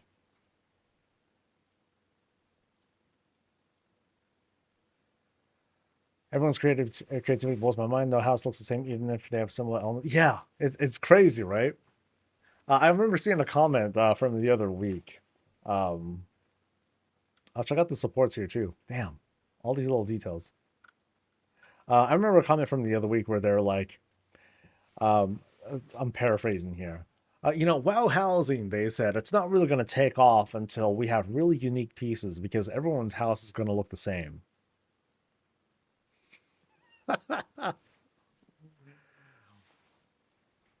I feel like that's in hindsight, I feel like that might have just been a troll comment or something, but boy, oh boy, the creativity that's possible from folks is just nuts.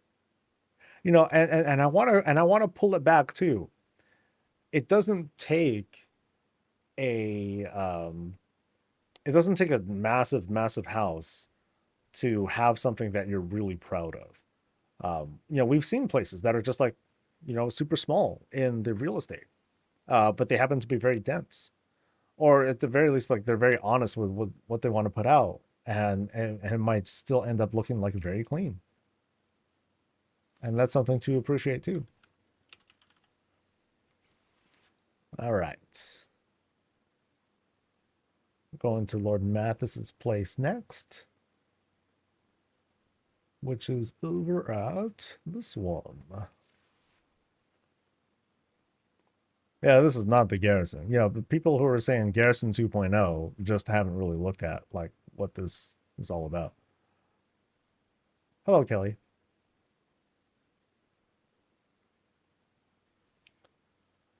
Yeah, I should get ready for the vibe shift with mine incoming. Yeah, we'll see what we got. It's all good. It's all I'd like to think that it's all good vibes over here. When we do our visits, we're all here to visit together as a group. We're exploring, we're checking stuff out, just having a good time. Oh, this is very interesting. Oh, wow. Okay. One moment.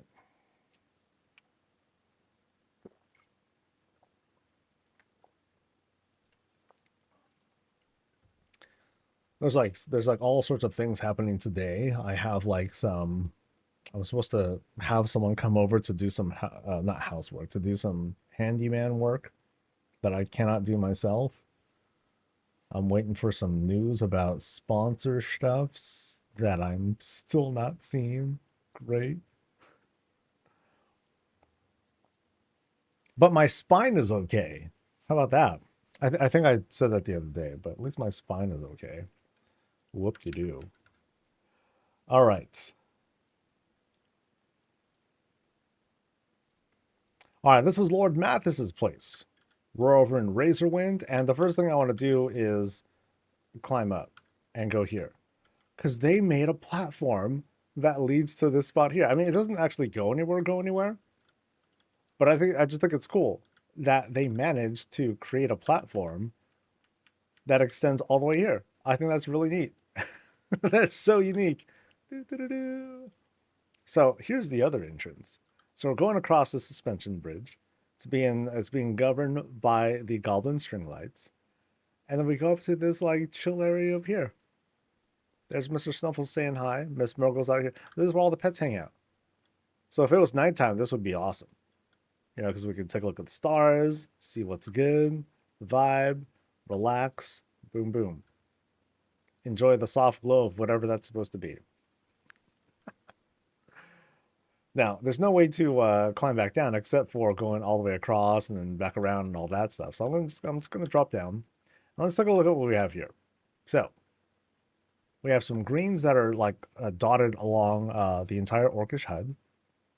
We got a fountain to again soften the spots, give a little bit of life, and check out the extensions.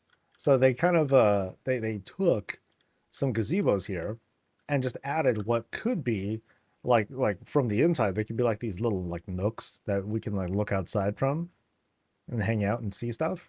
That's neat. You know, same thing's going on, I believe, in another. Yeah. So it's going on in this spot too. So it's a cool shape that they're created. It's not like a huge extension of sorts, but it's pretty. I like it. Very cool. Yeah, and green's up top too. So it's a cool bit of added personality they added to the space. So let's head on in.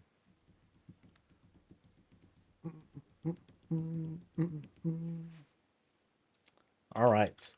So as soon as we head in, we have this bit of a uh, added personality with the extra window. Ooh, I'm a sucker for this one. I always love seeing the light shafts. Now, very simple setup. They just have it shining like right down here. It's not trying to highlight anything in particular other than, hey, check it out. Pretty window. And it is a very pretty window. Got a possible secret behind there. And we happen to enter like this living room. You know, very airy, very spacious. We're all hanging, chilling, laughing. Mr. Snuffles and Reptar are there laughing with us, you know, and with the with the more open area, you know, I imagine like, you know, big echoes, you know, just like this loud raucous of laughter. We're all just chilling and hanging out. A little bit of celebrations on the side. I like the contrast here between the rough trellis here because it's all like jagged steel and iron and all that stuff, but you got greens. You know, greens to fill up the wall. I think that's cool. Now let's see what the semi-obvious secret is right back here. Da-da-da. Oh, what do we have here? So we're sort of transitioning to something else. So it's like, okay, this is the house. Like, hey. And then we're going somewhere else. Like Flamingo. So I'm thinking strip club or either a strip club or like a wrestling ring. What do we get? Both? Nope. Nope, neither. It's a dance floor. Boom, boom, boom, boom. Hell yeah, dude. All right. So there's the boss of the house. Hell yeah. And then, dude, the DJ booth. Holy cow. Oh, this is good. Ooh, this is good. So let's check out the DJ booth here. This is intense. Wow. Usually I've seen like very small platforms being set up. In this case, though, you need like big old orc torn arms to like deal with these turntables, man.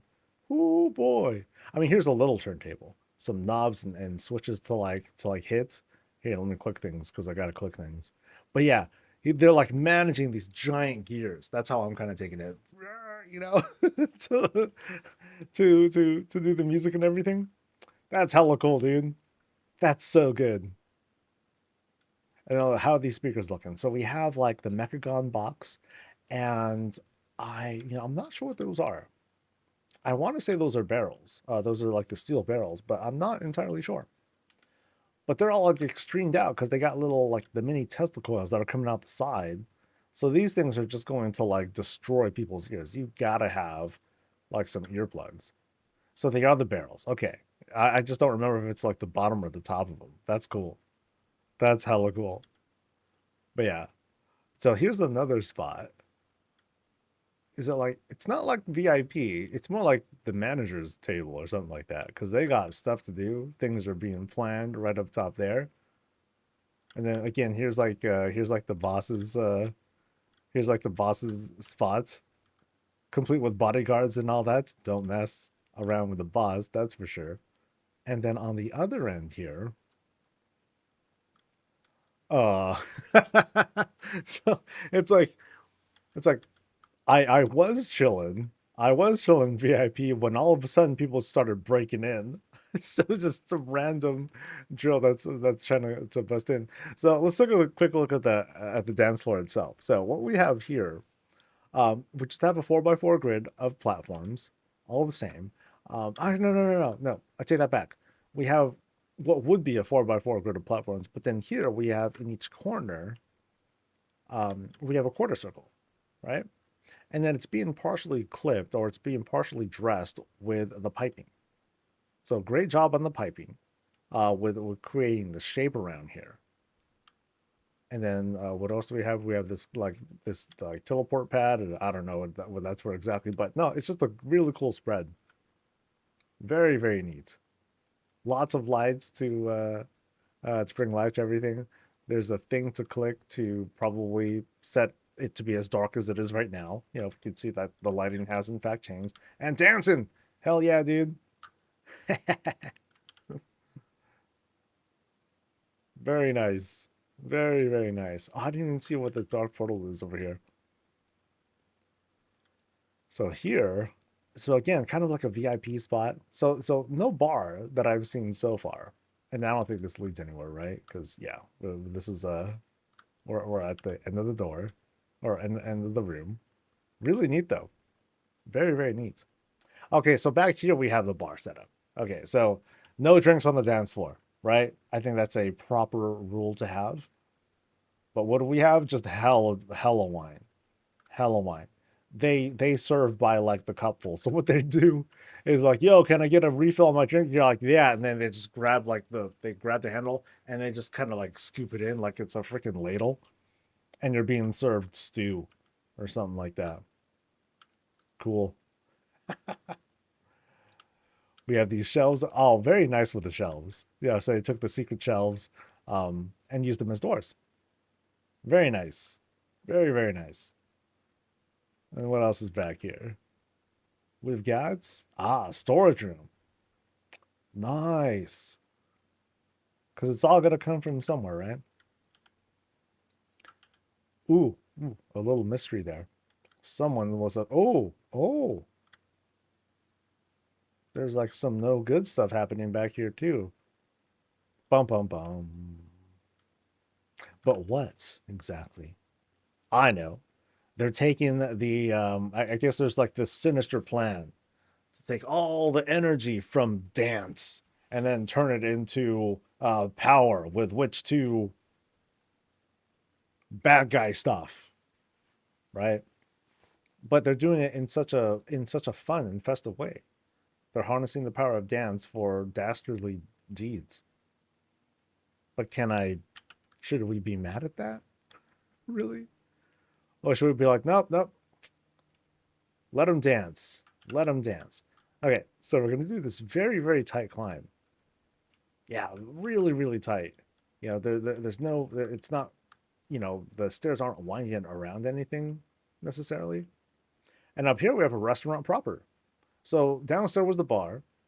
Up here is the foods. And again, you know, no food on the dance floor. We have all the fixings going, including shots that you self-serve, which, hey, I appreciate that. And no kitchen yet, but the food's come from somewhere, or at least the food that has been prepped is just kind of waiting over here to be picked up. And then we have this sort of grand climb. You know, we're climbing up these beams and these beams. And what do we have up here? We have places for people to otherwise sit. You can do the thing. Standing room and all that. It's all good. Yeah, this is cool. And then, okay, there's that staircase. Oh, there's two of them. Huh, I only saw one. So, is this a different one? No. No. Oh, there's one on either side. Ah. That's a lot of work, dude. Yeah. No, because the staircases, they're otherwise they're done really well. Yeah, really good. So, back to the dance floor. So we're here. Armillary was there. That was the entrance to go inside. So I think we're going to go there next. Or here. Actually, let's go here next. Because I feel like that's going to take us somewhere else. So here is possibly the bathroom. And yes, dude, look at how grand this thing is. And they didn't flush. Dude, look how high the pile is getting, man. Dude, I don't know if I want to sit on it. It's begging for like a huge clip. Actually, well, yeah, can I sit? All right, here, how's this gonna look? I don't think it's gonna go well for me, dude. Oh, actually, it's not bad. I'm not straight, but I have definitely seen more disastrous results. It's just a huge throne. Huge. Absolutely. I just gotta like, I sit and then it's like, okay, I gotta go. And then you kind of scooch back. Yeah, you gotta kind of like shoot and aim it in there. Yeah, we wash up. Let's get going. Let's see how the other one's looking. Because that one's just like, dude, they got a flush. What gives? Wait, hold on.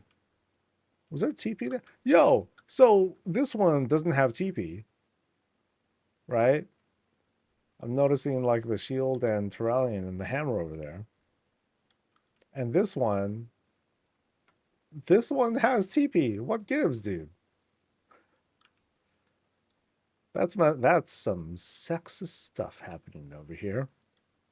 Like, yo, why do they get one and the other does not? All right.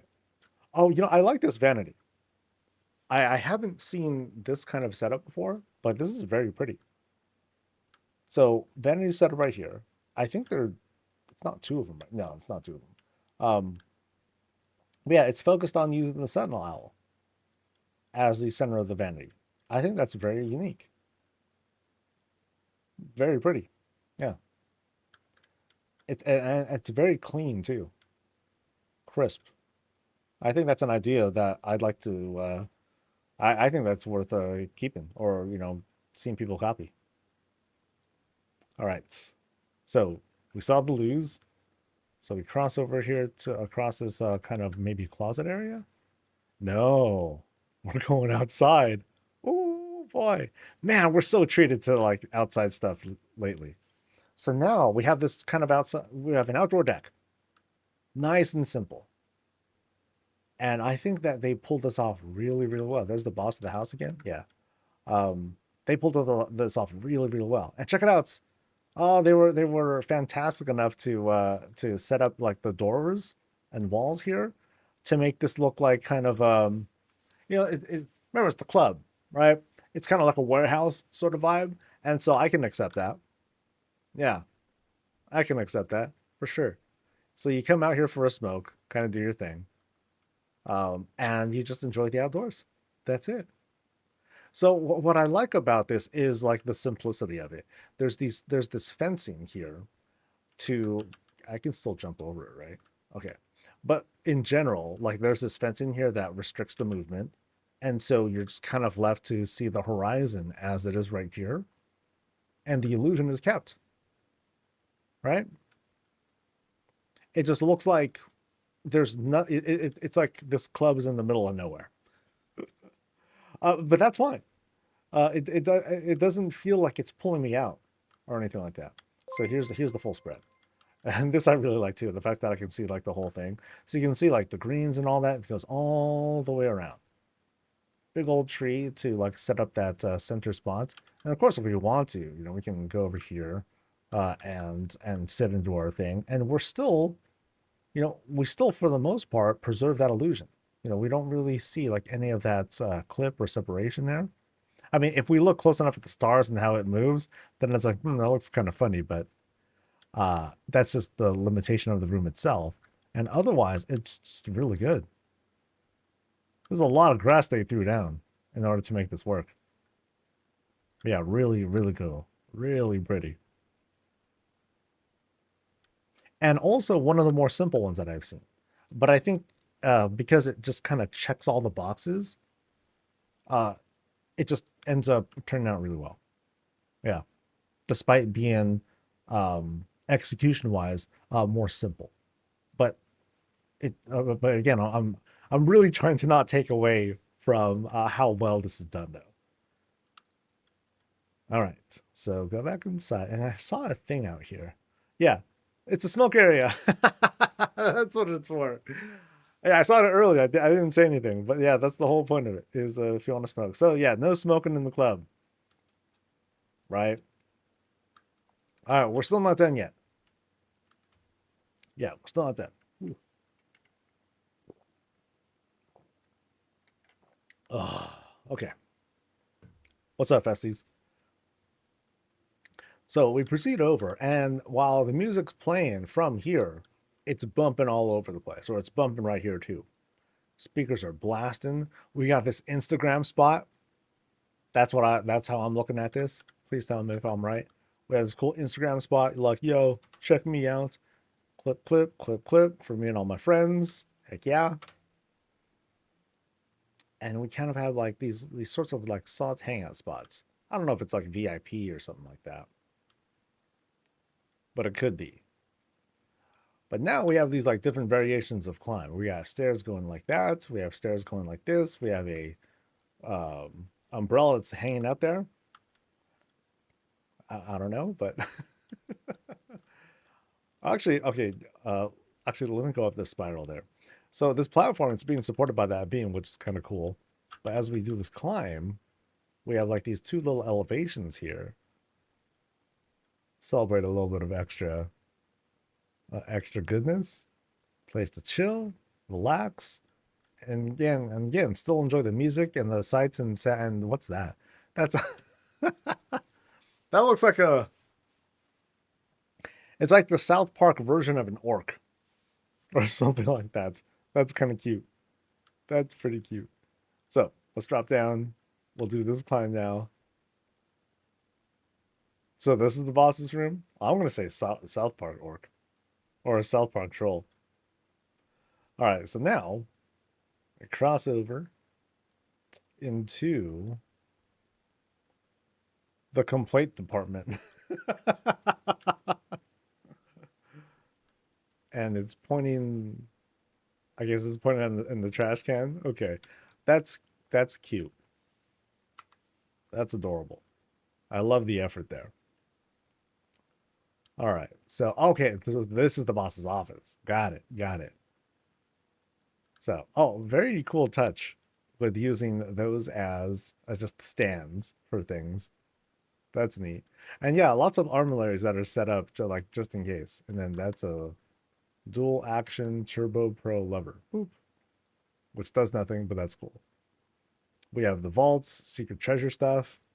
And then here they are doing some work with their pet eagle. Griffin, sorry. People get mad at me if I say that wrong.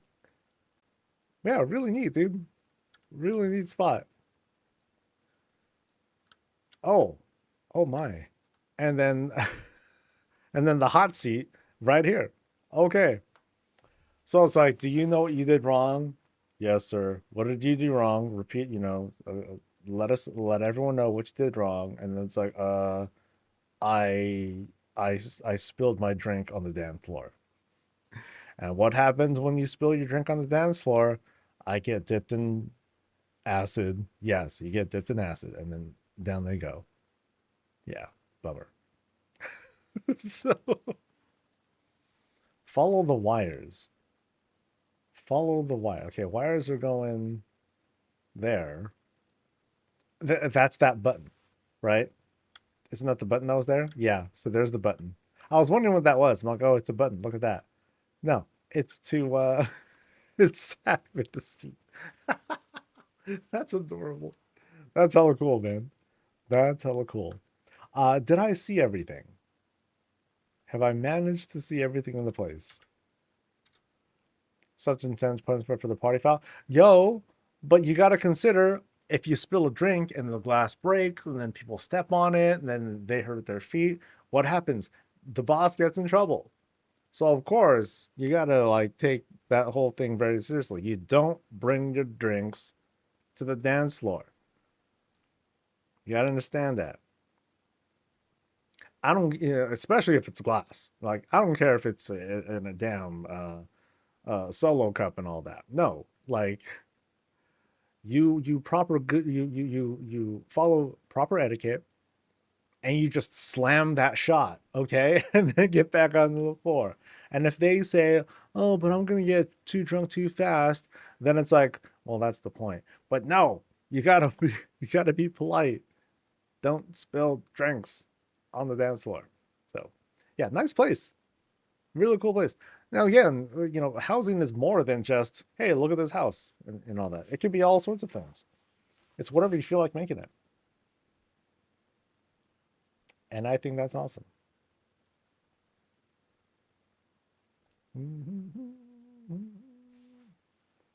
All right.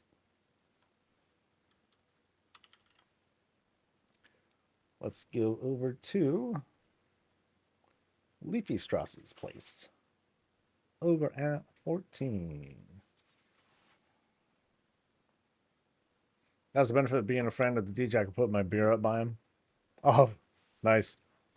You'll hold my stuff. See, that's cool. Must be nice.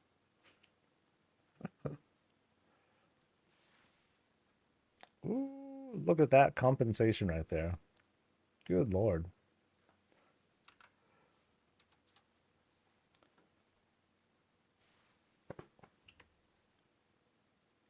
Sorry. All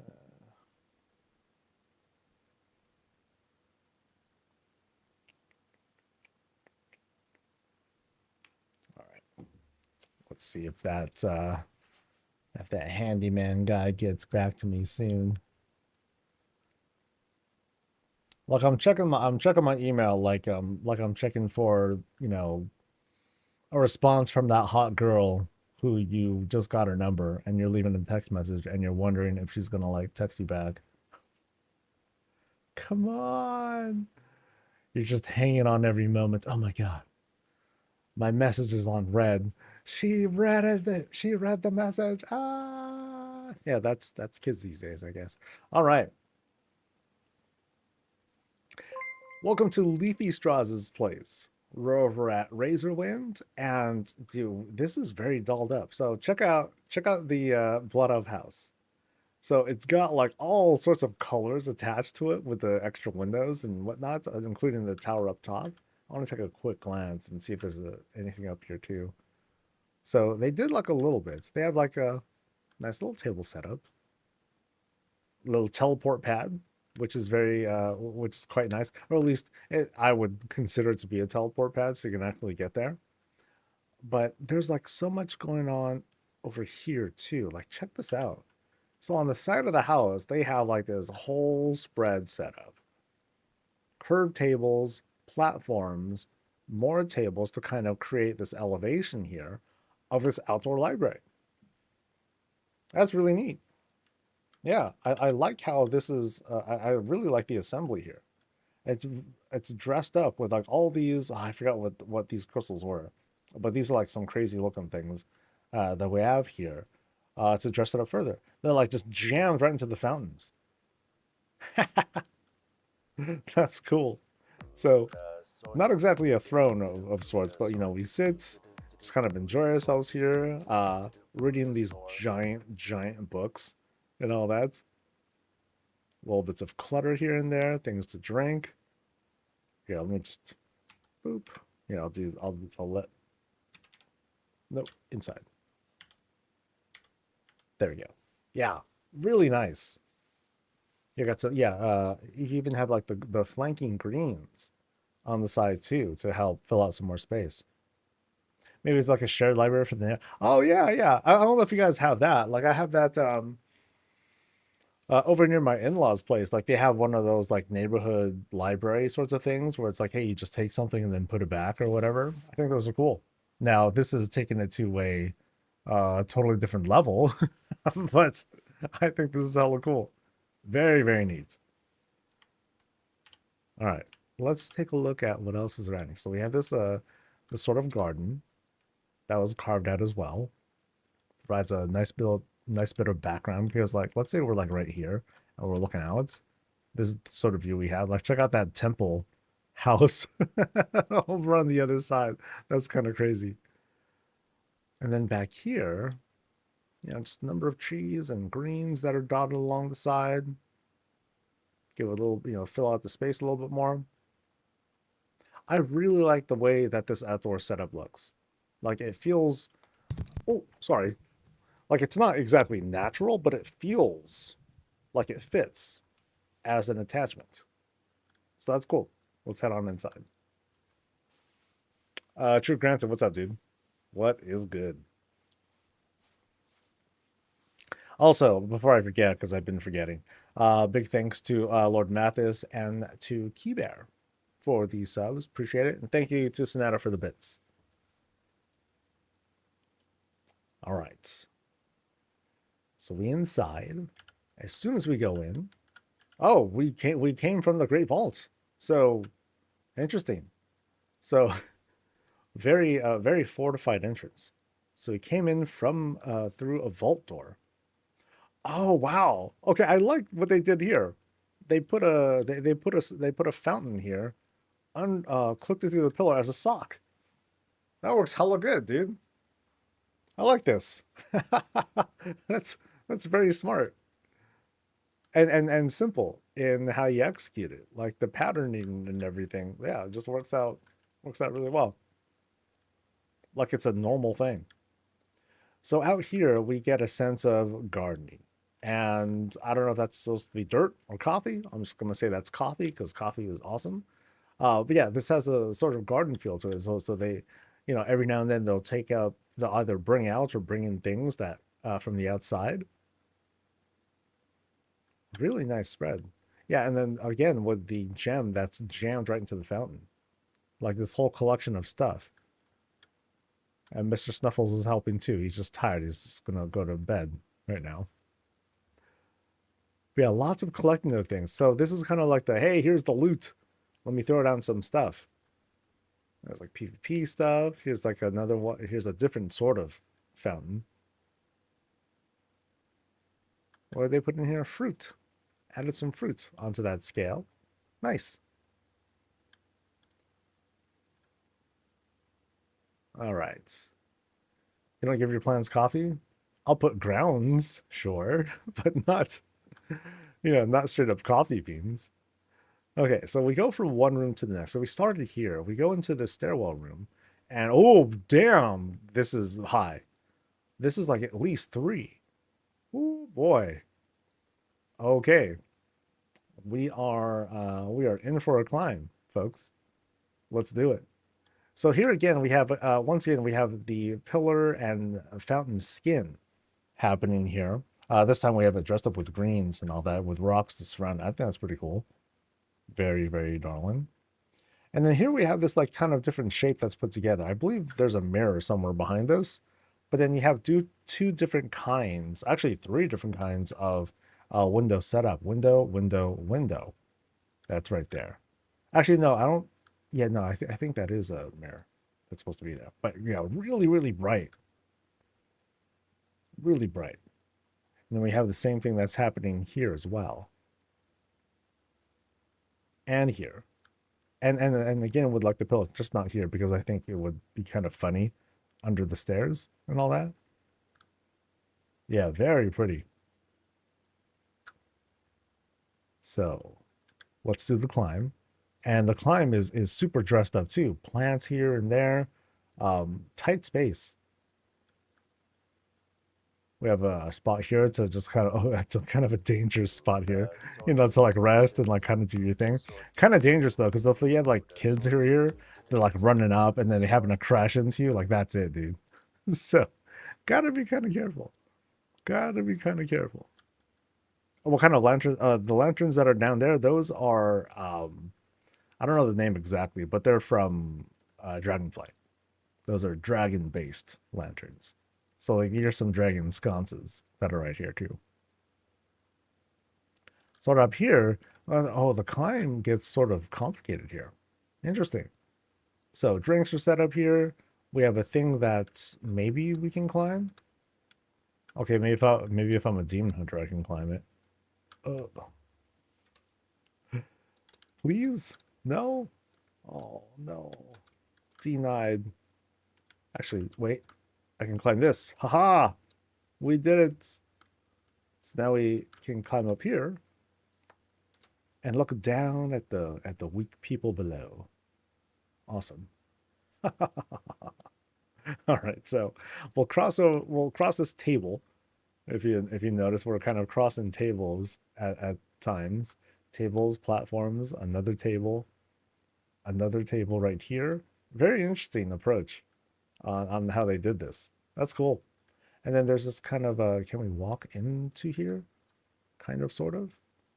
Okay, so it looks like it's just a fountain that's being put here for, just for purposes of being like really pretty looking. And again, we got the fountains here and then at the bottom as well. So they keep recreating that. I think it's just a cool idea. And so they're recreating it over and over again, but for good reason. I really like it. So now we're in the kitchen. And we have like these big shelves that they have set up. Like, look how big they are. Just whoop. But then they also took the market shelves, shrunk them down a bit to something that's a bit more reasonable. We sit, we feast, we have some coffee, we feast, we have some more coffee again, we feast, and we're good to go. Num num num. Yeah, we see like the kind of recurring themes. So we see the fountain, we see this sort of window dressing setup where they have, in this case, I think this is cool. You have all the 5 flights, for the most part, being represented here.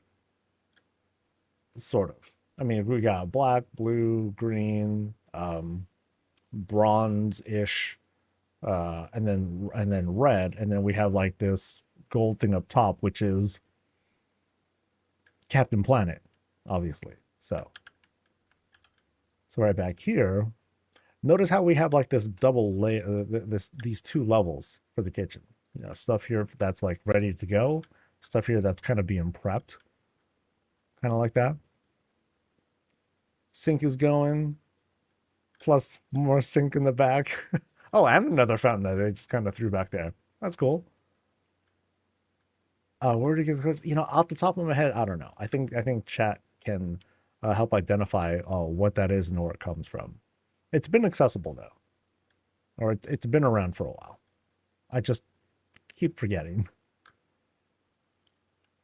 All right, so we do this climb once again. More refreshments as we're doing this, because we're not done. We're not done. So now here, what do we have here actually? A couple things going on. So we have a spot to hang out, and we have a lectern, and we have another spot over there for another lectern. So it's kind of like this is where people have debates, although they're really far from each other. So not sure how that works. So like you got the 2 debate teams, one side versus the other, and they're like cheering on and jeering the other side. But yeah, seems like that's what it kind of is, but I'm not sure. I'll just go with that. Or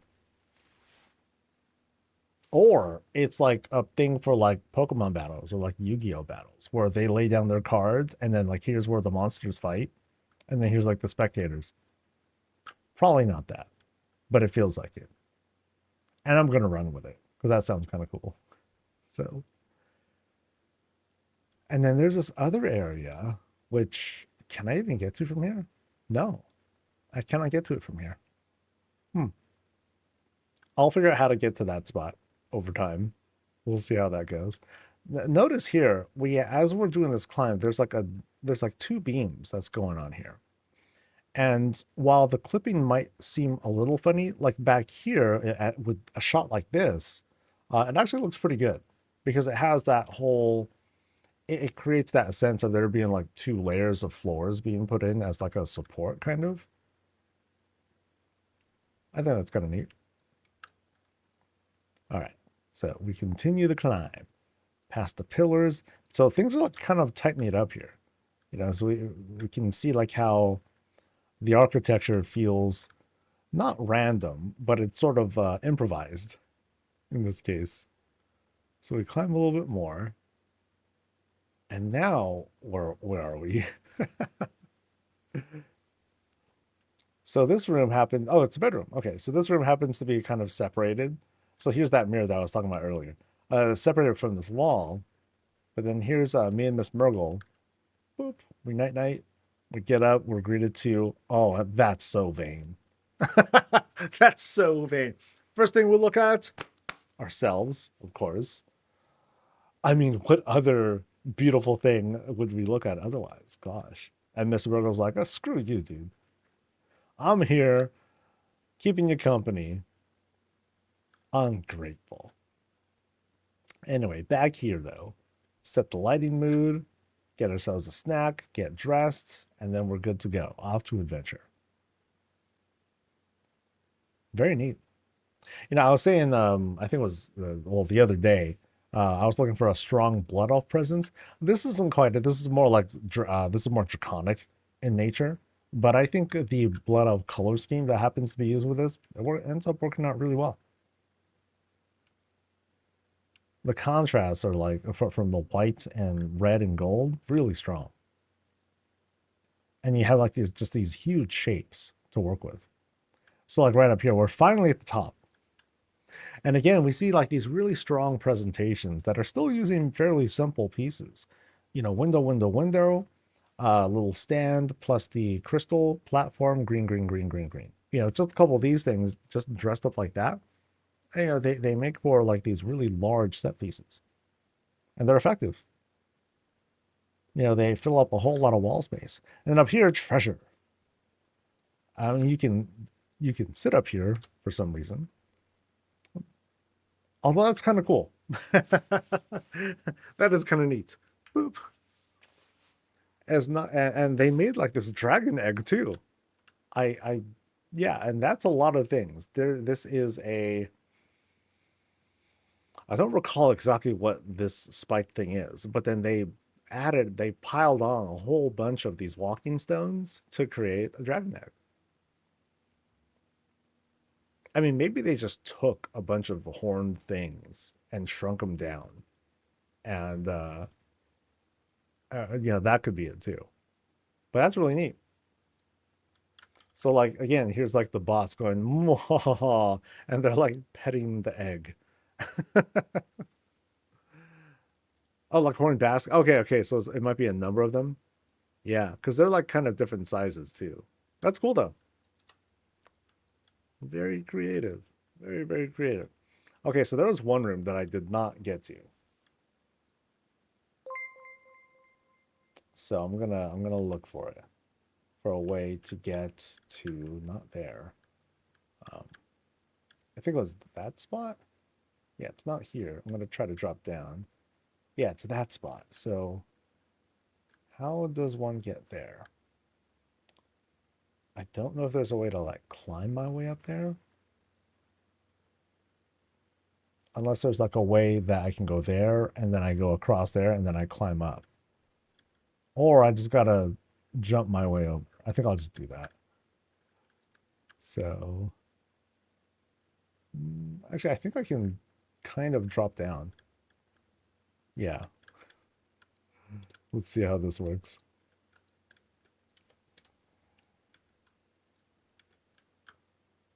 Whoop. Okay, so otherwise, how would I get here? All right, so we've reached, you know what this is? This is the Drac Theater bar. That's what this is. Drac Theater only, buddy. Can't let the plebs get into our special bar. Because what do they have? Power drinks. Once upon a time, there was an old internet meme video thing called Power Thirst. Remember that thing? You know, it yeah, Power Thirst. It was just like this totally like satirical energy drink commercial. Something about like you can see the future or you can, you know, kill people just by looking at them or something stupid like that.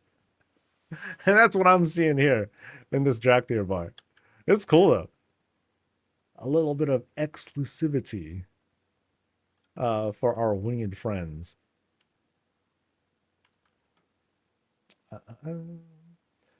So in their notes, they said, my character is a member of the Red Dragonflight, so this build is called the Leafy Life Shrine. That's cool. I like this touch with the big old crystal being shrouded by the, you know, by the bed thing, by the bed structure. That's cute. That's really neat. All right. And I think I've seen everything now. What a this is cool. This really fits the theme of draftier stuff, because of the sheer scale. Like, I don't think I've been to a place. Well, yeah, I don't think I've been to a place that's this high. This is a lot. There's a lot that's going on here. But they did it really, really well with a budget of, this is a level 6 house according to this. Yeah, really neat. Like just the look of this. Like, let's see, where's the entrance here? So here's the entrance. You know, you walk in, you know, things open up to like this spot here, and then you look up, and then you're just like, whoa. That's cool, dude. That's really neat. Yeah. Yeah, thanks for showing us this place. This was amazing. Drop it. Do, do, do, do. All right.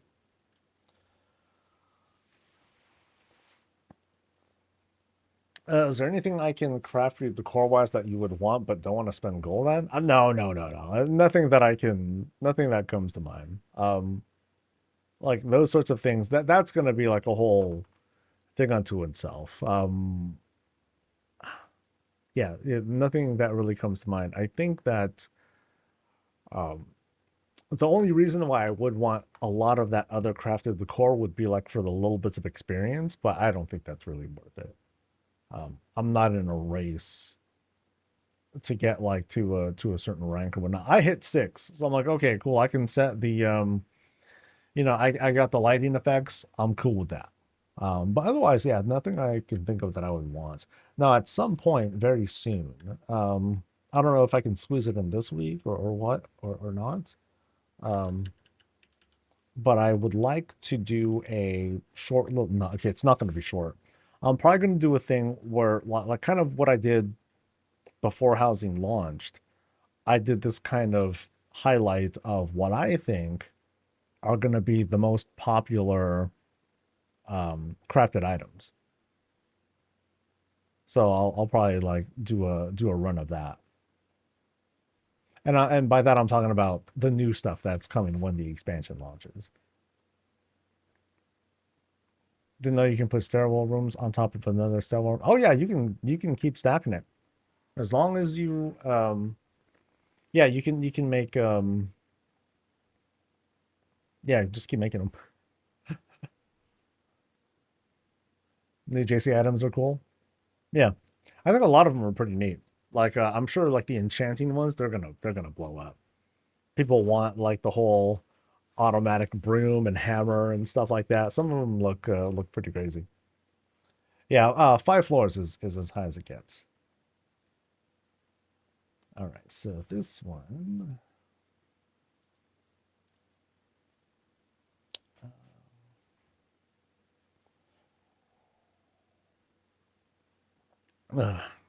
Oh, grass on level 5. It's no rush, really. Like if you're running into walls, and by walls I mean you're running into your limits. Okay, that's a big thing. But I mean, don't rush levels for the sake of leveling. Like that's a practice and irresponsibility. Just go ahead and let the next endeavor come in. You get another like 2500 XP plus whatever extras that you happen to get from doing quests and getting new decor, because you're going to get new decor in Dragonflight whether you're trying or not.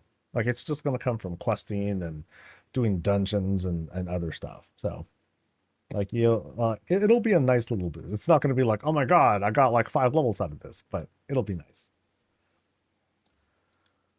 All right.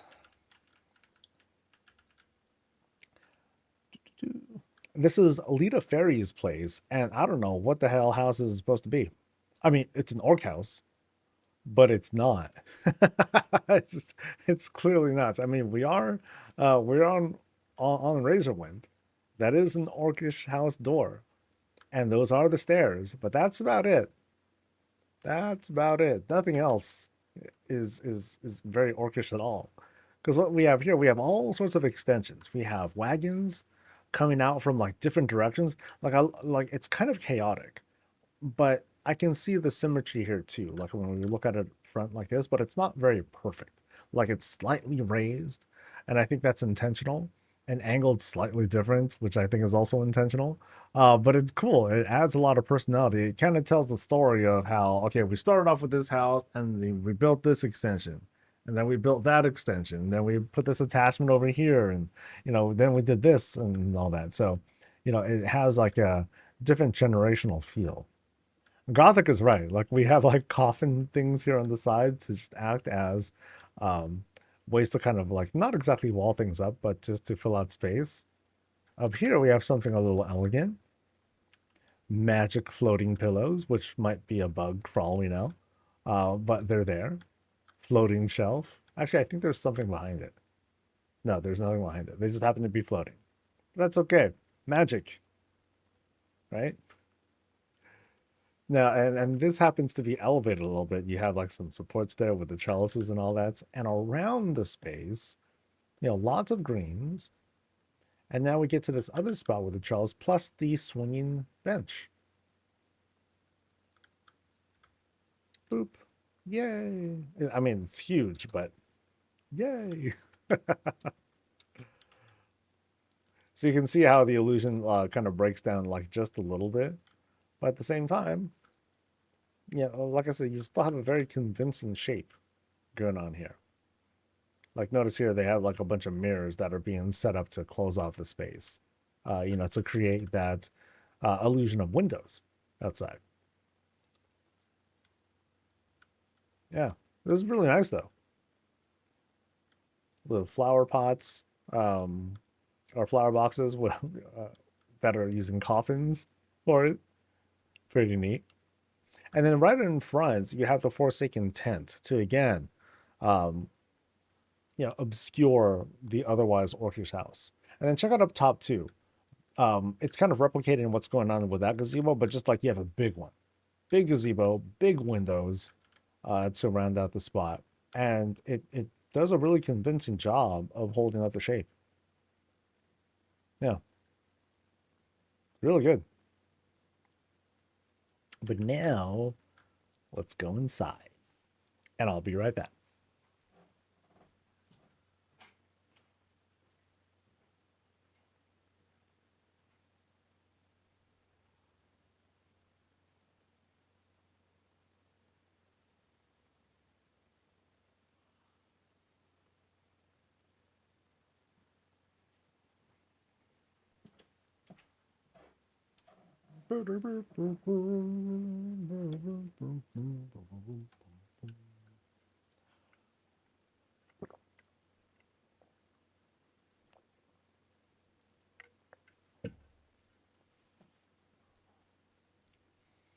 Come on, news. Nope. Nothing. All right. All right, we're inside Alita's place, and immediately we can lay down some stuff that we picked up, or at least take a look at, place the things that we just collected. Very cool. Things open up, not to anything particularly welcoming. I mean, it's like full of like spider webs and whatnot. There are some recent plans being done, so more business than anything. But we do have like these little nooks on the side here to like chill, sort of vibe, but also to kind of stay out of the way of everything else. The use of the webs as kind of like drapes, ugh. Not my idea of inviting, but just kind of cool in a creepy way. Fell stuff is happening, little bits of not evil, but very much a mystery, and nothing that seems all too well. Good guy vibes not really happening here. Not quite yet. It's been a little while since we've seen something that's a bit more forsaken than anything. Oh, check this out. Ooh, boy. Now, this is cool. So we have this room. For the most part, it's here to just kind of like dress the portal right up ahead. So windows open and everything. Now, this is this suddenly has a more Emerald Dream Night Elf kind of vibe to it. Because check out all like the different greens that we have out here. Like this is really pretty. What's a good shot here? I think this is like pretty good. Yeah, I like this. So a lot of effort went into taking this fell pool. It just kind of jammed it in there. Here's like the backside of it. And then they took greens of all sorts of shapes and sizes and colors. Even the spider webs too. They help to add like a bit of texture and life to it. So there's life that's just kind of bursting through this portal so that we can, I would say it's probably not a fell portal. It's more like an emerald dream sort of portal. And it's trying to like break into the space here. So it's just really cool though. Really pretty. Now back to the dreariness of the inside. So like we do have like some night elf stuff going on here, but it's also again it's just like this very like very dark and gothic sort of feel. So now we go into like this kind of grand opening here. And yeah, check out how this is looking. Check out how this is working out. Fell pool up top really helps set the mood, but we also have what I believe are like large Dranithus lights that are sitting behind these mirrors to produce this sort of glow. Like, dude, what's going on outside? I don't know, man, but I'm going to stay in here where it's safe. So mirrors, trellises, Dranithus light, most likely, because I can't think of anything that gives off more of a glow than one of those Dranithus lamps that's just been brown, that's been super embiggened and thrown into here. Pillars and drapes to kind of like line the top of it, and you have that like all over the place. Yeah. So I think I want to do the climb. So we're going to climb a whole bunch of tables. Table. And then we get up top here where we find Jack and Jill, the first people, quote, people that we've seen in the house so far. And here's what looks like, I don't know if it's like the boss's bed, but it's definitely, it's definitely a kind of like a resting spot for someone who enjoys this kind of bed. Like dead people. And yeah, and interesting how that's like the big thing. That's what the whole climb is for. It's for this one spot. So it's definitely a special spot. Using this Forsaken tent as, kind of the surrounding area to close off the bed and warm up the space. Interesting. So let's climb down. And now we're facing this way. So good call on checking the upstairs early. So now it kind of seems like we're going to a dining table of sorts. Is dining happening here? I am not so sure. But now we have like some sudden horde branding. But it's more like an altar. Like an ode to the fallen horde. Or, yeah, because this does not look like, hey, I'm going to eat and enjoy myself. This looks more like I'm mourning. But maybe not, because I could sit down here too.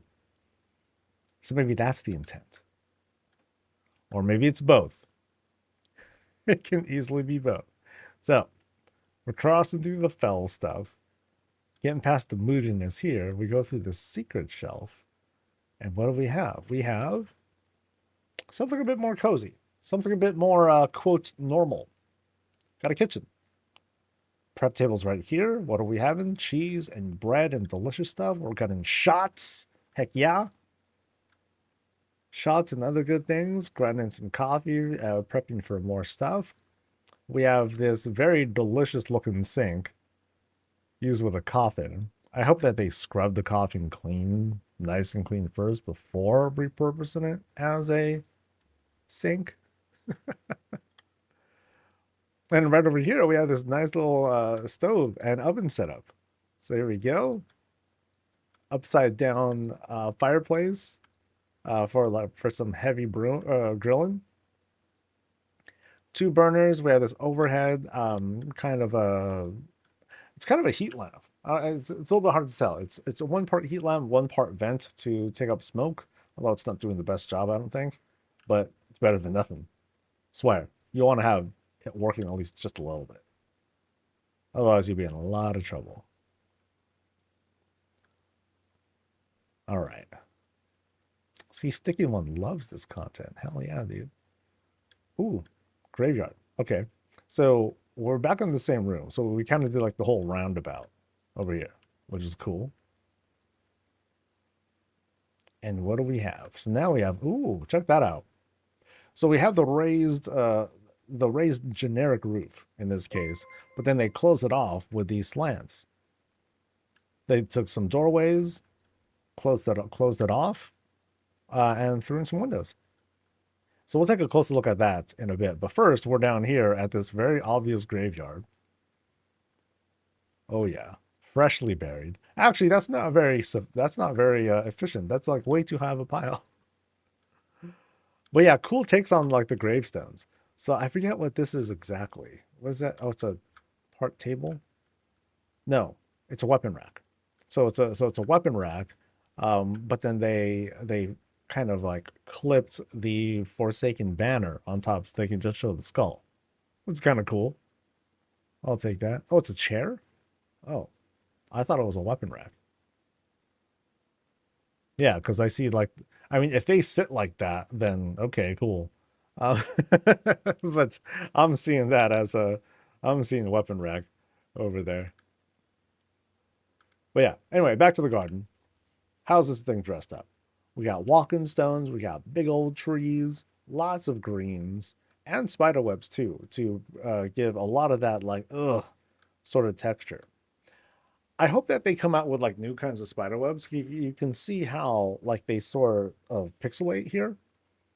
So it'd be nice to have like ones that are a little bit more high res, so that we can, if we want to stretch them out, they'll look a little bit better. Or if they just happen to be bigger overall.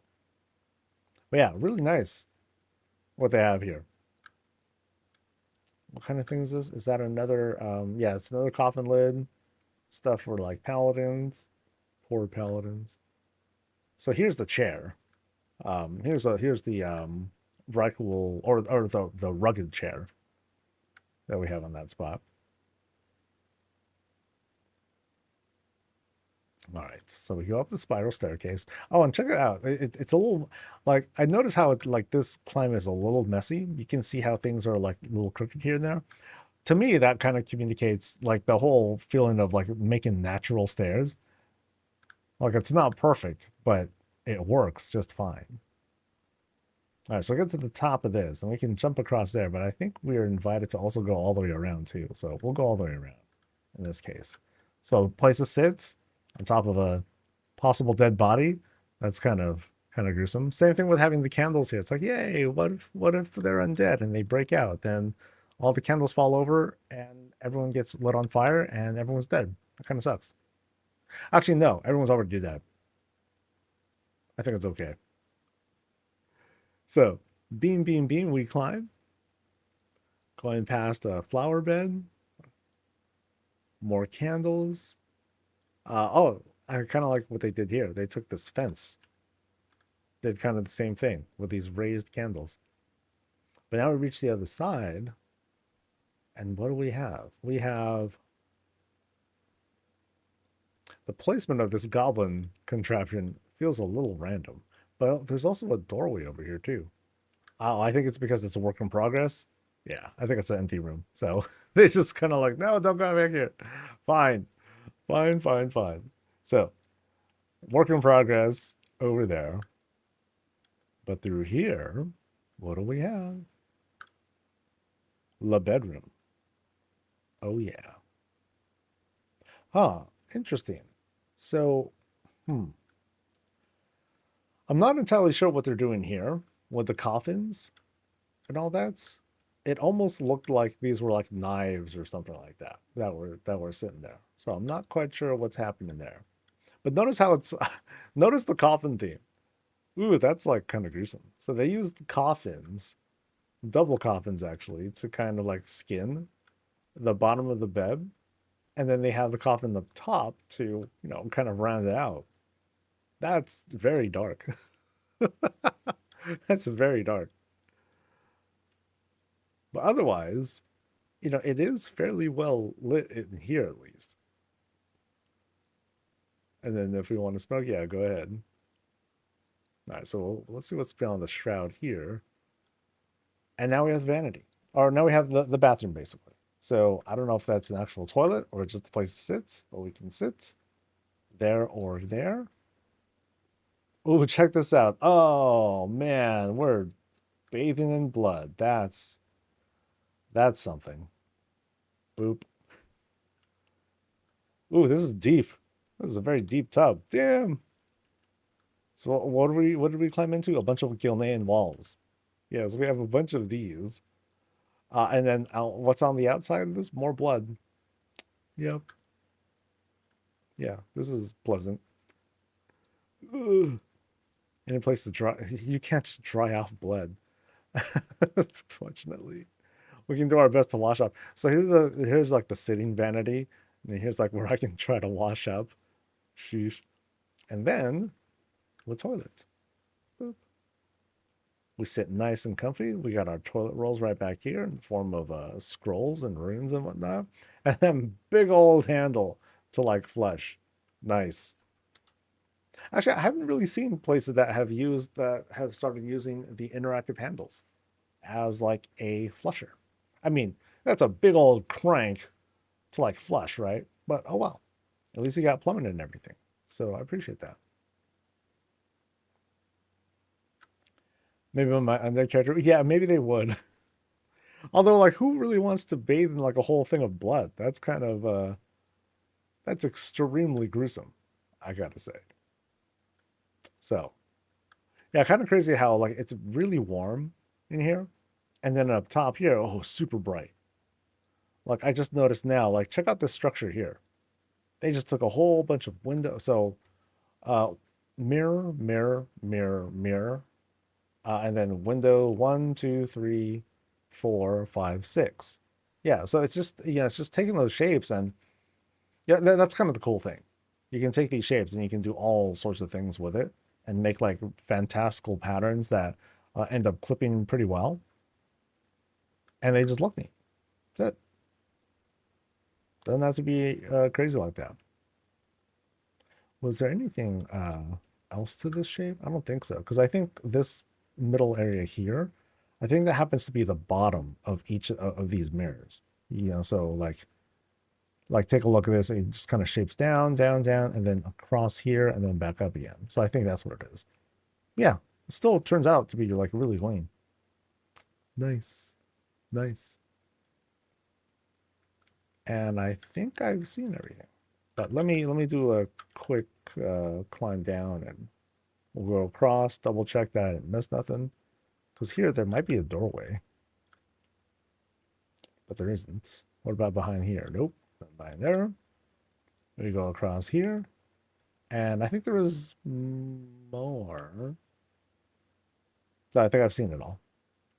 Yeah, because there was like the kitchen plus drinking area. Here's where like that little bedroom was with the coffin and all that. Dark, not Dark Portal, Emerald Dream Portal. Cool. Yay. Oh, this is my house. Yeah. No, thanks for showing us. I think I've seen everything, right? I think so. Such a fun house. It's sort of morbid kind of way. I haven't seen a house take a graveyard vibe yet. Super cool. Yeah. Nothing as macabre as this. Or not macabre. That's not even the right word. But the graveyard vibe, I don't think I've seen anything of that effective yet. And we have seen it all. Nice. All right. We got one more for today. And then we'll just do some chatting as we wrap things up. So we're going to Murky. I don't know why. I'd never said that this house was vetted. So, but I'm pretty sure I did. I think I just didn't mark it correctly when I was done. You'll take Macabre? Okay. First ever tune in 2006 was on Forsaken Soul Player. I love Forsaken stuff. That was my first character. I had a Forsaken Warlock. Reason being is because Now I'm the old school kind of player that came from Warcraft 3. So I was a fan of the franchise before uh, WoW became a thing, and I played undead because I thought they were the best, and screw everyone else. And I was decent, but I only really played with with friends. I never really played like the custom. Not I never really tried to play like ladder matches or nothing like that. That's like try hard stuff. I just wanted to play for fun. So of course I played a lot of the custom games too. But whenever I would actually play, uh, Forsaken were like my jam.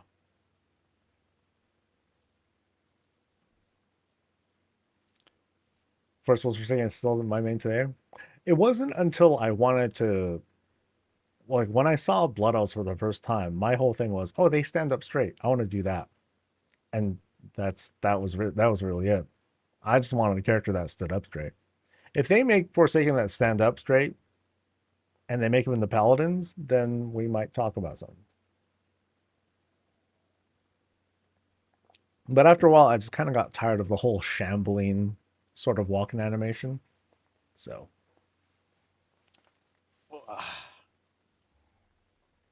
Undead Warlock, because there's no yeah. It was like the closest thing to like a necromancer that I can get, and I love pet classes. Obviously, my tastes have changed, but I still have a certain joy for pet classes. Oh wow! Oh, it's a box. Okay, this is very unique. I don't think I did vet this house yet. Um, because I usually just check for like the privacy settings, but they're online too, just in case. Okay, this is Murky Blazen's place, and the first thing that we see is Sassy Dragon being like, "Oh, you made it. Welcome to the box." Because like, check out the skinning here. It is like a totally a box. They took platforms and just flattened this thing out, provided the most minimal of shapes with like a bit of an overhang, bit of a platform for a Sassy Dragon to like chill. I feel so judged by that dragon. I know. It's like, dude, like they're totally looking down at us, being like, "Oh, it's you." But what a cool take! Like they took these shelves and they kind of repurposed them as windows using the privacy screens, and it's very effective. That's hella smart, and they did it like all around the space here. Like notice how these shelves are doing a good job of also acting like a, you know, kind of a way to dress up parts of the house. Very effective. Really effective. No room for greens, but you gotta have Sassy Dragon. Gotta have that instead. So let's go on inside if I can. Yeah, there we go. Then fell stuff. Not quite. Okay. All right. So as soon as we go in, we're greeted with no place to put stuff down. Not quite. But we're invited here first. Boom. And like the colors are screaming at me. Total Pandaren vibe. Big reds contrasting with browns. We got the lanterns and everything. This is gonna be a treat. So official equipment set aside. We got Miss Murgle hanging out here on the outside. She's enjoying some of the sun, and I think so will we. Looks really pretty out there. A little minimal dressing right over here. So it's the kind of window that's just meant to bring in light and to doll the place up. Not really a place to like sit for too long, but in this case, maybe you do. So if you're like standing up, you're just kind of doing your thing, enjoying some coffee or whatnot, but you want to like stay on your feet because you're about to get moving because you got adventuring to do. It's like going through the paper and whatnot while you're enjoying some coffee before the start of your day. Very nice. So as we go through here, okay, we have a total. Oh, this is so cool. Ooh, look at this spread. Wow. Okay, I'm gonna let it go slow. So I'm just gonna stand here for a bit. Let the camera pan over. So we have like that full kitchen right over there, with complete with the countertops to like grab stuff, and then check out how it's closed off, to kind of tighten the space, and see that closing off this. It looks like it's going across this whole thing. You know, we have tons of lights with the sconces. It looks like they've been like made to be a little bit bigger. And you have a whole bunch of these goblin string lights that have to go across along with those trellises that also, you know, they kind of like help draw that entire back area. Because notice how, you know, it's kind of like a different color tone back here. Then it warms up. You know, we can really get a sense of depth on the 3D space. Like this is really cool. I love like this clutter. They just like threw up like all sorts of like swag stuff. Like, oh, check this thing out. Check this thing out. Just you know, check all these different things out. So it has a very like an old bar kind of feel to it, with lots of different themes and designs that are put in. You know, and it's like super busy. It's a total mom and pop kind of place. No corporate things to be had here at all, and just leaking with personality. Yeah, and I haven't moved. I ain't even moved yet, dude. This is really cool. This is really cool. I should do this. I should do this thing more often. Or if I can do like this kind of pan around, I'll do that, and then I'll just kind of like all rapid fire like things that we're seeing. Yeah, this whole sense of depth, like it works out incredibly well. So let's actually take a look around. So we have, oh, are these okay? So it's a different kind of outdoor setup that we happen to have over here. And notice too, we have a half window. First time I've seen something like this, a half window being used to like brighten up the space, but instead it's being used as kind of like this, kind of like a fluorescent light sort of thing. I think that's kind of neat. And up top here, we can see like the dressings all around, lots of goblin string lights, banners and everything. And there's the boss of the house. All sorts of stuff. We have the axe throwing, but it's being oh yeah, I was gonna say like, are those pillows to like just kind of catch things? No, those are sacks of coffee. So hopefully all that stuff is being kept safe. I'll explore the back area in a bit. I'll just kind of go up the front first. So raised area, and here's where all the food's happening. Look how tight the space is, which is a very like normal restaurant kind of feel. You know, for a place that's again like kind of a smaller spot, mom and pop place, where they're just trying to make as much room as they can so they can seat as many people as they can, because this place is popping. People coming in and out all the time. They want to make sure that there's enough seating area to accommodate all the customers. They don't want people waiting outside for too long. They don't want people to like just like leave otherwise. Yeah, that's very cool. So nice transmog, by the way. So let's go into the back room where all the stuff happens. We'll start here. So we have this huge table spread. You know, so folks are eating here. They're doing their thing.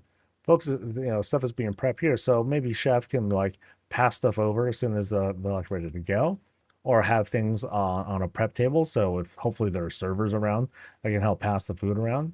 But here's where like most of the kitchen and stuff happens. We got our dry pantry. Things are up top. We got a few pots and pans lying around.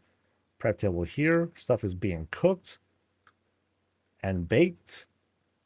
Really nice. Right back here, we have more or less like the drinks that are going on. Coffee machine, beans, grinded, shots, French press, more beans. Oh, there's never enough. Never enough coffee being made, dudes. Another brewery right over here. Yeah, so it's mostly coffee and tea that's being like served back here. No time for liquor. This is a day cafe. And then once again, people are feasting. Really cool, dude. Really well done.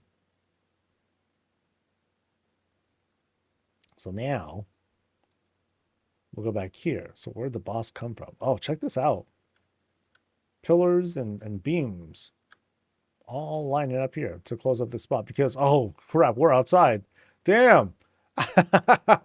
Oh, there's spaceships outside. Oh wow, what a treat. What a treat. Holy moly. This is wow. Now this is a change. So we're in this outdoor lab and it's all fenced off. This is like some crazy government facility kind of thing where like they don't want to let anyone in. Like all this Manhattan Project stuff is happening. Like click the thing and make the things move and all that. What are we building? Shenanigans. Oh, pull the lever. Yeah. Crazy. It's like this gallery of technology that's being presented. And it's not, it's funny because it's not even placed in such a way where you can see actual functionality. It's just there, but it's like, oh, this is so cool.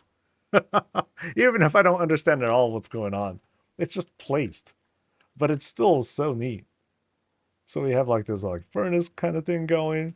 Pretty much everything that you can buy from Mechagon, they bought a number of them, a handful of them, and just threw them down. Boss sits there, I'm guessing. It's almost like a hardware store with the way things are like just kind of hanging around. But then we see like we see that, there's an attempt at functionality. So like here's like this diagram, diagrams are being presented. But then there's coffee to be made too. And I gotta click this too. Boop. So fun, dude. This is really fun. And then the walls, these are, there are like privacy walls that you can buy now. It's not just the weapon racks that you see here that you buy anymore. Yeah, so there are options that you can do to create like new kinds of spaces. Yeah, big shots happening here, more plans. Oh, this is crazy, dude. This is so crazy. Like, I don't even know what most of the stuff is like, just rocket just happens to be launching. Wow. So let's zoom out. Can I zoom out? Okay, there we go. Yeah, so here's like the whole thing set up. So you can see how it's kind of like boxed off. Really neat. And then up top, you have spaceships. And so it's like a that's so hilarious. You have like Legion ships that are going. One little Sentinel owl is there wondering like what the fuck's going on? What is up? That's neat. I wonder if they're fighting. Maybe they're fighting or something. That'd be kind of cool. I think he's designing the big cannon. Oh, that'd be sick. Which reminds me, I gotta go buy a whole bunch of Mechagon stuff so I can start like thinking of the design for like the big gun. Really cool though. Really, really neat. So let's backtrack, head back inside. And what I really like here again is like the illusion is fully kept. Like there's no question. It's like all set up. We have this way of transitioning back in to make it not feel as awkward. And I think that's part of the secret. You got to have at least a couple yards of space to give themselves, so they have the real estate, so they have the room to create these facades and make it feel like a convincing sort of thing. So really cool, really really cool. So in we go. Done with the outside lab. We went through this whole cafe spot, which also amazing, amazing details that went in there. Little outside window right there. And now, boop, boop, boop, boop. Ooh. Wow. Okay, dude, it's crazy because I'm seeing the same things over and over again. So like shelf, shelf, shelf, shelf. But they did a really good job of dressing things up to give it its own personality. It's just a question of like, what more do you put on the shelves to make them feel a bit more unique? So like here I am, I'm sitting here. There's like this kind of bar area where we self-serve. We kind of heat up our own food. That's cool. But everything's all filled out. Each shelf has like a few unique things on it to make it distinct from one another, and I'm sold. It's very convincing. So now you can fill out like these huge, huge spaces. And notice here we're doing like this kind of climb to kind of tighten up the space. They could have done it a number of ways too. Like they could have lowered the roof if they wanted to, but maybe they wanted to keep this sort of shape, which is all good. So instead, they just raised the floor instead. So that way things don't have to like be super embiggened, because it feels like what they wanted to try and do was take these shelves and just kind of have it flush against both the ground and like the ceiling, or at least as best as possible. And it does a really good job of that. Like again, take a look at the unique pieces that are being used here to create distinctions between one shelf and the next. You know, one pantry here, and okay, that's the only pantry. But yeah, there we go. And over here, I guess there's thunderstorms outside. Yeah, so the moon is kind of out. But we got like lightning stuff going on outside. It's kind of stormy. And then back here we have this really cool set piece with the aquarium. Really neat. So you got all sorts of greens. We got like the fire candles, fell candles, lobster, of course, and other things to give out that sense. This works out really good. You know, it's cool that it's being used as a backdrop rather than like a frontal set piece here. You know, because if you have other things that are kind of distracting. I mean, this is kind of like the center of the shot, but there's also just like so much that's going on here too, that it's just like one very cool thing in the middle of like all these very clever placements. Yeah, that's really cool. Really, really neat. What are we having? Everything. Noodles. We're having cheeses. We're having coffee, of course. And then here we have another. Okay, wait, what's going on? So maybe not the moon, but some sort of like thunderball, lightning ball is happening outside. But then here's the moon proper with a train. Is it meant to be depicted as like a train in the distance? I mean, that's cool. That's very cool too. That's really neat too. But I like that. I really like that. Yeah. So notice again, like the from the floor to the wall. I'm sorry, floor to the ceiling, filled out. You know, we have the not razor wind. We have the sturdy tables that are being used here as well to again help fill out the space. Really neat. Really, really neat. So many details. And then, oh God. And then we get very arcane. So again, like a total tone shift. Arcane experiments happening here. Floating objects, glowing thingamajiggers. Why? I don't know. Uh, check out what they did with this. They kind of upturned the ethereal. I forgot what it's called. In bigger summons. Now you have it kind of like sucking up all the energy out of the room. Oh wow, just all like I love the clutter too. Lots of random placements, but also very cool. Some captured artifacts, other knickknacks that have been picked up and placed. One fell candle. Yeah, hella cool. Hella cool. And then one more look outside. Right out this window. Yay.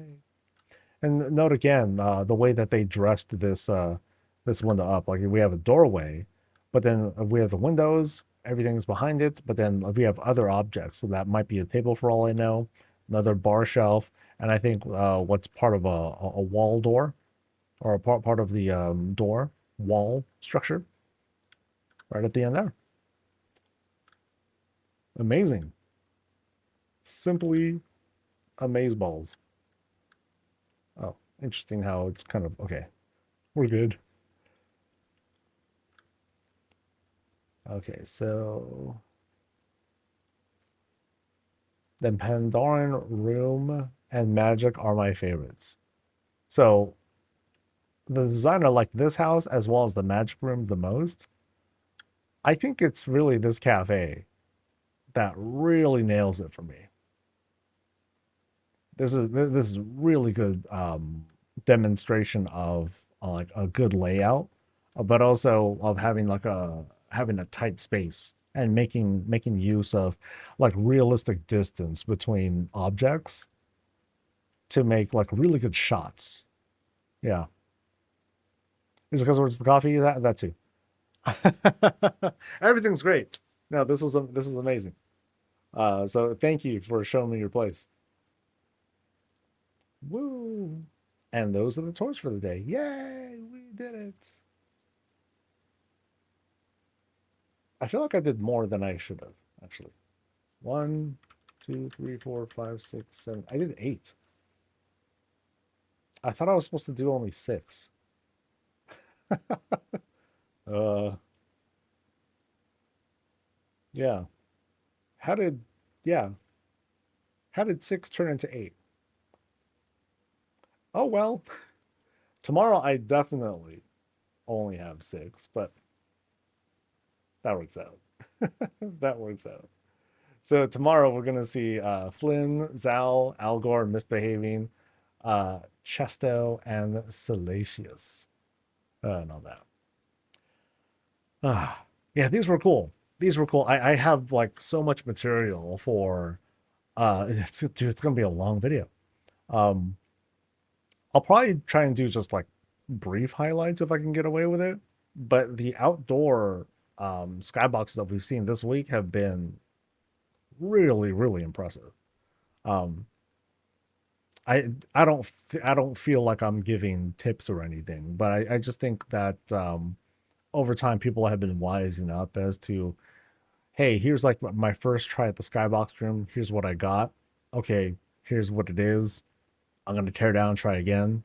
I'm gonna tear down, try again, and do it over again. And then now we're getting to where we're at, where we're seeing people do a good job of doing the transition into those outdoor areas and then closing off the space. So I'm sure like people have been seeing for themselves. It's not just me being like, oh well, it's because I have been talking about what is better. No, no, it's not that. But people have been doing such a good job. It's been so good. It's been such a treat. Now I kind of wonder though, like, so these rooms, the skybox, the day and night rooms, they're called artisan rooms, where they have like these special qualities, these special features to them. Now, what would we want to see next time? What other ideas could we see for the whole concept of an artisan room? I mean, that's a lot to think about. It doesn't sound like it's a very simple answer, or it's a very open-ended sort of thing. Um, but I don't know. No idea. Riverside skybox, basement, underwater room, underwater room. Oh boy, that'd be that'd be wild. Oh, what'd be really crazy is if there were rooms where gravity was different. That would be such a trip. You go in and all of a sudden, like you have double jump, or you have like less gravity. You can jump twice as high or something like that. I don't know. I'm just thinking of like really stupid shit. It's because the houses are now so big that it seems like you do more than you have been doing. So now house size will start to trump the number of houses with respect to taking the tour time. Oh yeah, absolutely. Yeah. So like how before I was doing like 20 of them. No way. I be able to do 20 in a day. That's crazy. So I have a pretty good feeling that like 7 is a pretty good sweet spot. I start doing them at around 9 o'clock, and it's kind of random. Some visits are shorter than others. Some are more complex than others that require like, ooh, let's take a close look at this and that or so. Um, so I think like 6 or 7 has been like pretty good. I've been pretty happy with that so far. I've been able to like keep up the energy and all that. Um, but of course, I would like to do long streams again as well. Once I get like the profession stuff out of the way, and I'm doing pretty good. Like I have leatherworking mostly done, and then I'll start working on inscription while I publish and yeah, actually work on producing the leatherworking video. Because yeah, that and inscription are expected for this week. My husband calls my house a labyrinth. Fell skybox, snow, rain, sunset. That'd be cool. That'd be cool. I mean, I would love to see the kind of I mean, it's hard to get away with it, but like this, it'd be cool if we had like a more expansive skybox where we'd be able to see like the surface, because right now we just see like the sky, and like that's about it.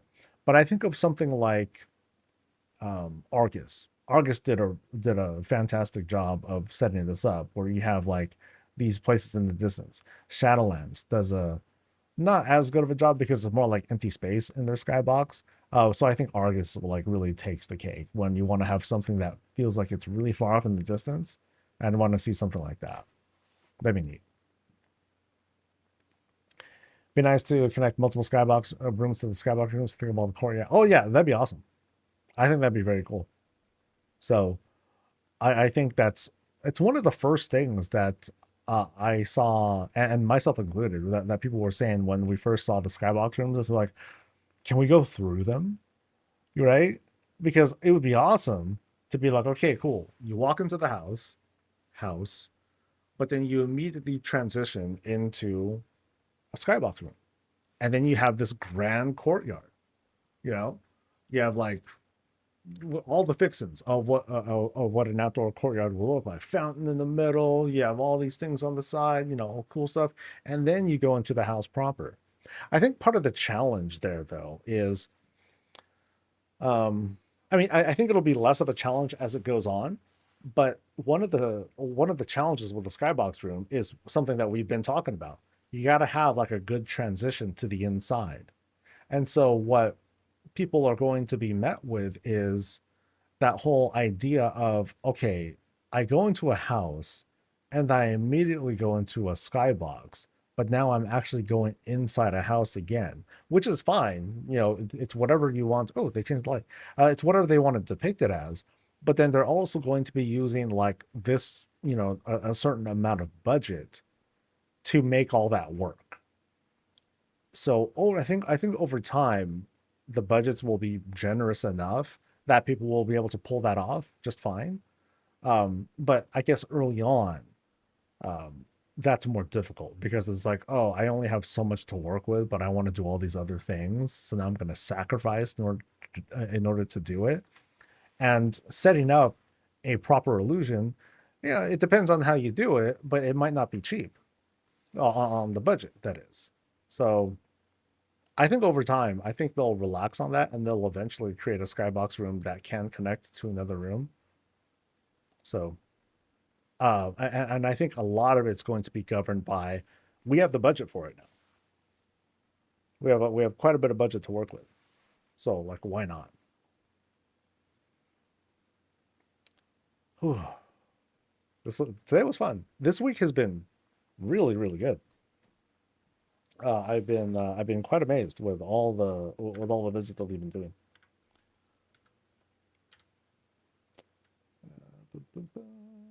I'll kill some time.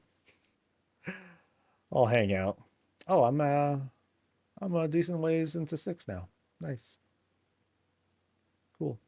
Oh, but what do I want now? I think I want more. Do I want more Mechagon stuff? And if I do, what would I do with it? Like, is it time for me to try and make the gun? Because I don't imagine there being a whole lot of other parts that I would want aside from Mechagon stuff, from the Zone, and from the Endeavor. So, like, this might be it. It might be time for me to start putting it together. But one thing that I did want to do as well, I wanted to take the WoW logo and see if I can draw it here. But I don't think I don't think 250 is enough. 250 like just wouldn't work. Because it's a lot to draw. I think of the let's see, I think I should have a logo somewhere around here. Like and it would just be the simple logo, just World of Warcraft, no expansion or nothing like that. Um but yeah, something like that might be kind of hard, at least for the outside. No, not that one, not that one. Uh,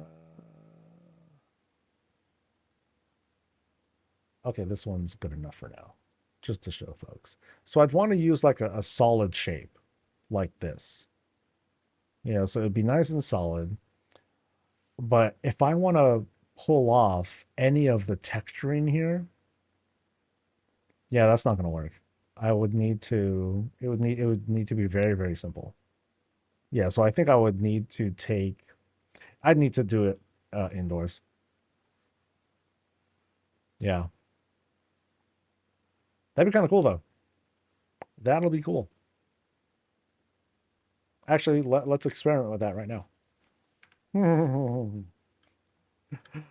I just gotta go to oh, okay, not this character, but I'll get on a different guy. Do the gold ring dub. Oh, you know, that might work too. I need a simple PNG of that.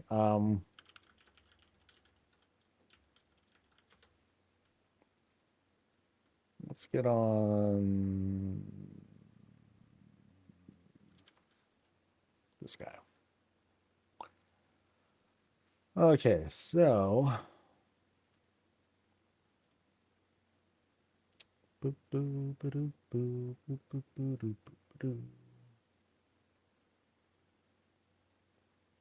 okay, I think I see something I can do. I'd have to I'd have to edit this a little bit. And my internet connection just sucks. It just really sucks right now. Okay, here's one actually. This one might kind of work. So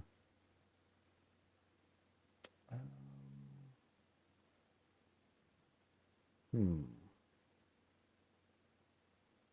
Hmm. This will be so. I think part of the difficulty with something like this is going to be with trying to make a proper circle. That's gonna be tough. So I think I will end up using like the 1,000 here in order to pull off the shape. So let me see what we can do here.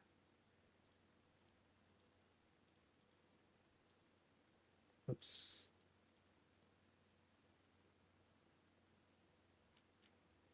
So as an example,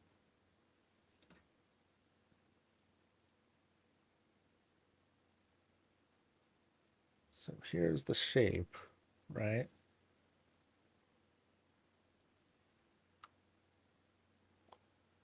And so I would need to take out I'll take out the blues in the W.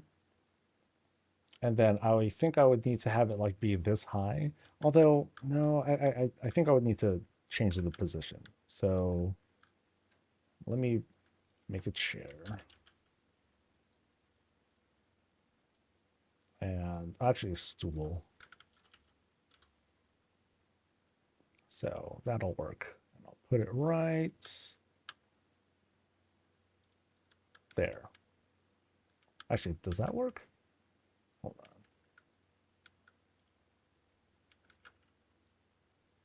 Oh, shoot. It's not centered. Okay, so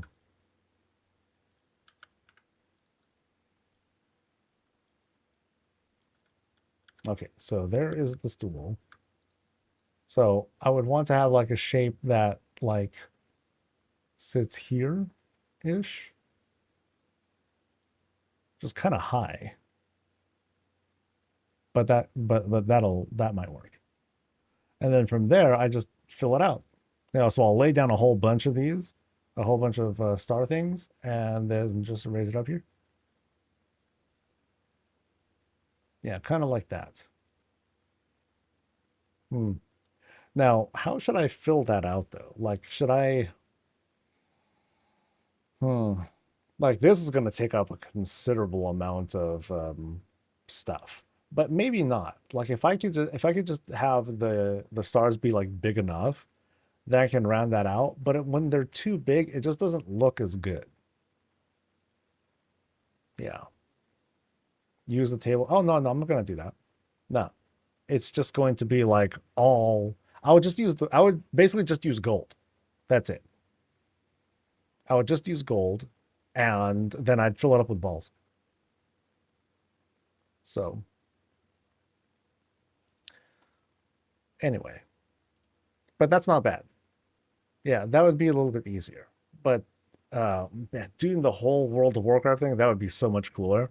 But man, that would be a lot more that'd be a lot more tough. Just do the outlines instead of filling it in. No, that looked jank. Honestly, I don't think I would like that. Yeah. Because if I do it if I just fill out the outlines, then I would need to be like damn near pixel perfect on the placement of each of these stars. Because if it's not, then it'll just look super messy and all that. It'll look like I drew a circle with like my left hand, right? Or with my non-dominant hand, and that just wouldn't look very good. What's the I might be placing? It might be something like this. Maybe. Could be something like this. The other idea was I lost it. I had it, but it's gone. Someone recommended Bob, so that would be fun too. The other idea would be the actual WoW logo, minus the dragonflight, of course. But it would be, you know, it would be like right there. So that would be a lot to fill into. I would end up having to smooth the lines that are here, you know, that are on the ridges and all that stuff.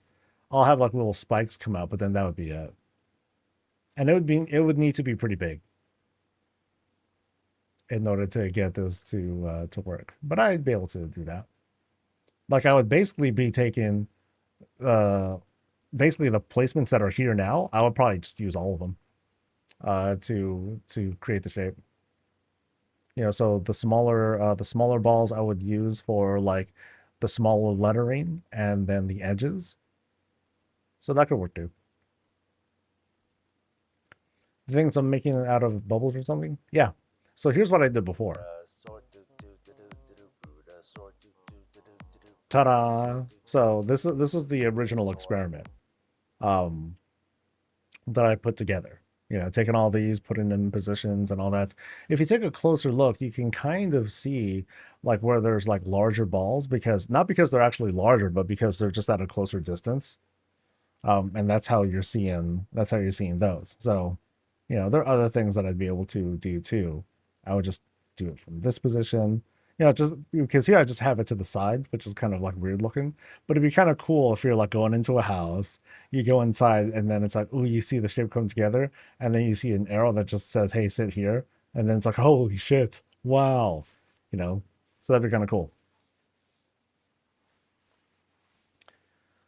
They want to know the name of the decor we're using. Filigree Light or something like that, right?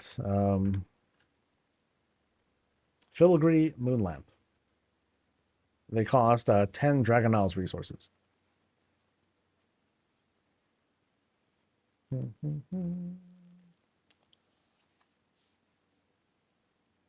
Let's see.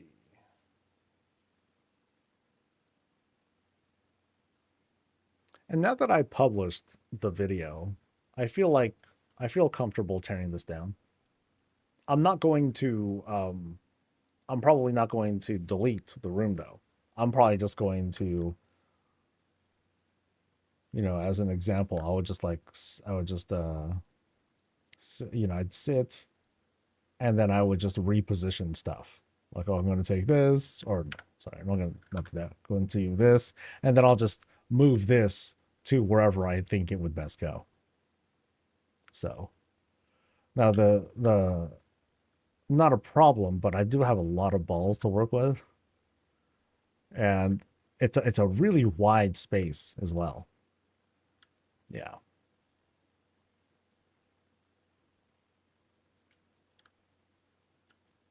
Yeah, filigree moon lamp. So right there, you can see it on the mouse cursor thingamajig. So just like a whole bunch of them. I bought like 2,000. I bought a total of 1,157.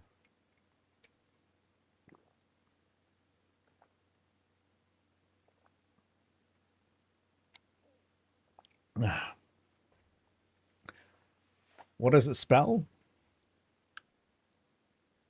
Awesomeness. This is what we got. Ta-da!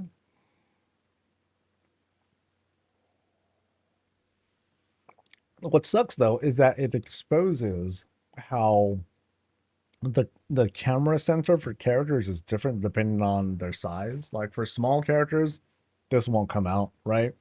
You would see the perspective is just off by a little bit, but it's enough to be like, oh man, that sucks. Um, yeah, I won't be able to. I definitely can't do it today, but maybe at some point I'll like do it on stream. Like I'll do the whole WoW logo thing, and I'll just sit and do it while we chat and vibe. That might be fun. Boop. Oh no. I mean that's pretty much how it'll look like on different characters that have a different center of camera. So it's kind of weak. But yeah, I think now that I immortalize this and put it into a video, I'm okay with tearing it down. So I just gotta make for myself a little game plan and how I want to do this. Like, yeah, because really, how do I want to do this? I feel like I don't need to use this much real estate. But at the same time, this is just the experimental house. I don't really care to like actually do anything with it. I'm just like, oh, whatever. I just want to have like some fun stuff to like experiment with and play around with. So it'll be like this whole thing, this whole space is like either the WoW logo or the whole World of Warcraft thing. Is the outside or whatever it's called level 5, if I recall correctly. Level 5 is when you get the skybox rooms. Still can't believe the QR code worked that one time. That was epic. that was so awesome. I'm like, yes. That was really neat. Maybe I'll do that again sometime. But maybe when outdoor budgets get bigger. When outdoor budgets get bigger, that'll be a fun thing to do. Like maybe I'll just make the channel logo or something stupid like that. It'd be awesome if I can make it rotate. You know, that's something that I want to see. I want to see. Oh, that'd be so complicated though. I would love to see like a decor thing where you place something on a where you place something down and then the whole thing will rotate slowly. That'd be sick. That'd be sick. I would totally do that. Question: you've seen a ton of houses. Every field need to use the report feature for something on the outside. On the outside, no. On the inside, yeah, but I haven't. No reason. There was only like one, maybe 2 instances. That's it, which is a good ratio. Pretty good ratio. I've seen 300 and almost 400 houses now, and we're still okay. Just make the channel name as a landing pad in your yard. That'd be kind of cool too. But I think it'd be pretty awesome to just have like a giant thing that people can see from space. That would be quite awesome. So for now, I think we're gonna head out. I'm gonna have lunch, and then I'm gonna have like some workers over to help fix some stuff.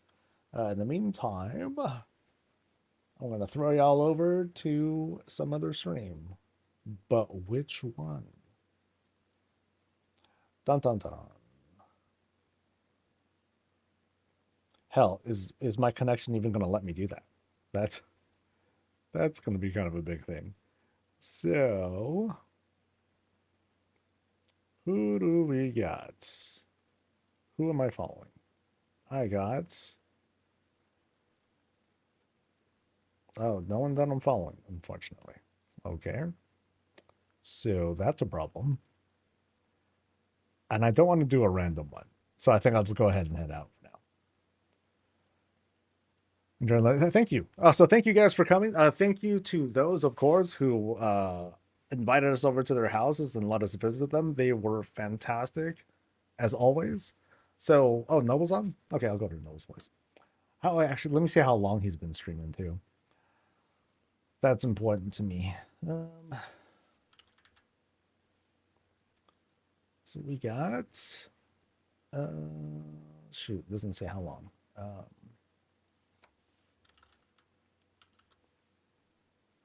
I can't see how long. Oh, why does it not show? Bruh. Okay, let me scroll. Maybe it'll show if I scroll long enough. 4 hours? How long? Does anyone know how long he streams normally? Yeah, he's doing house and stuff. Yeah, but how long does he stream? I know that I'm a big bitch and I only stream for like a few hours normally. I'll have to do spreadsheets. Oh, that's fun. Well, I might just head over and just do it. We'll just go. Long time? Oh, no, I mean, how long does he stream like each day? You want to see what he's doing? Yeah, let's go take. We'll go take a look. So I want to wish you all well. Have a fantastic rest of your thing, whatever it is. I'll see you guys next time. And until then, stay safe, stay healthy, and as always, stay breezy. Bye.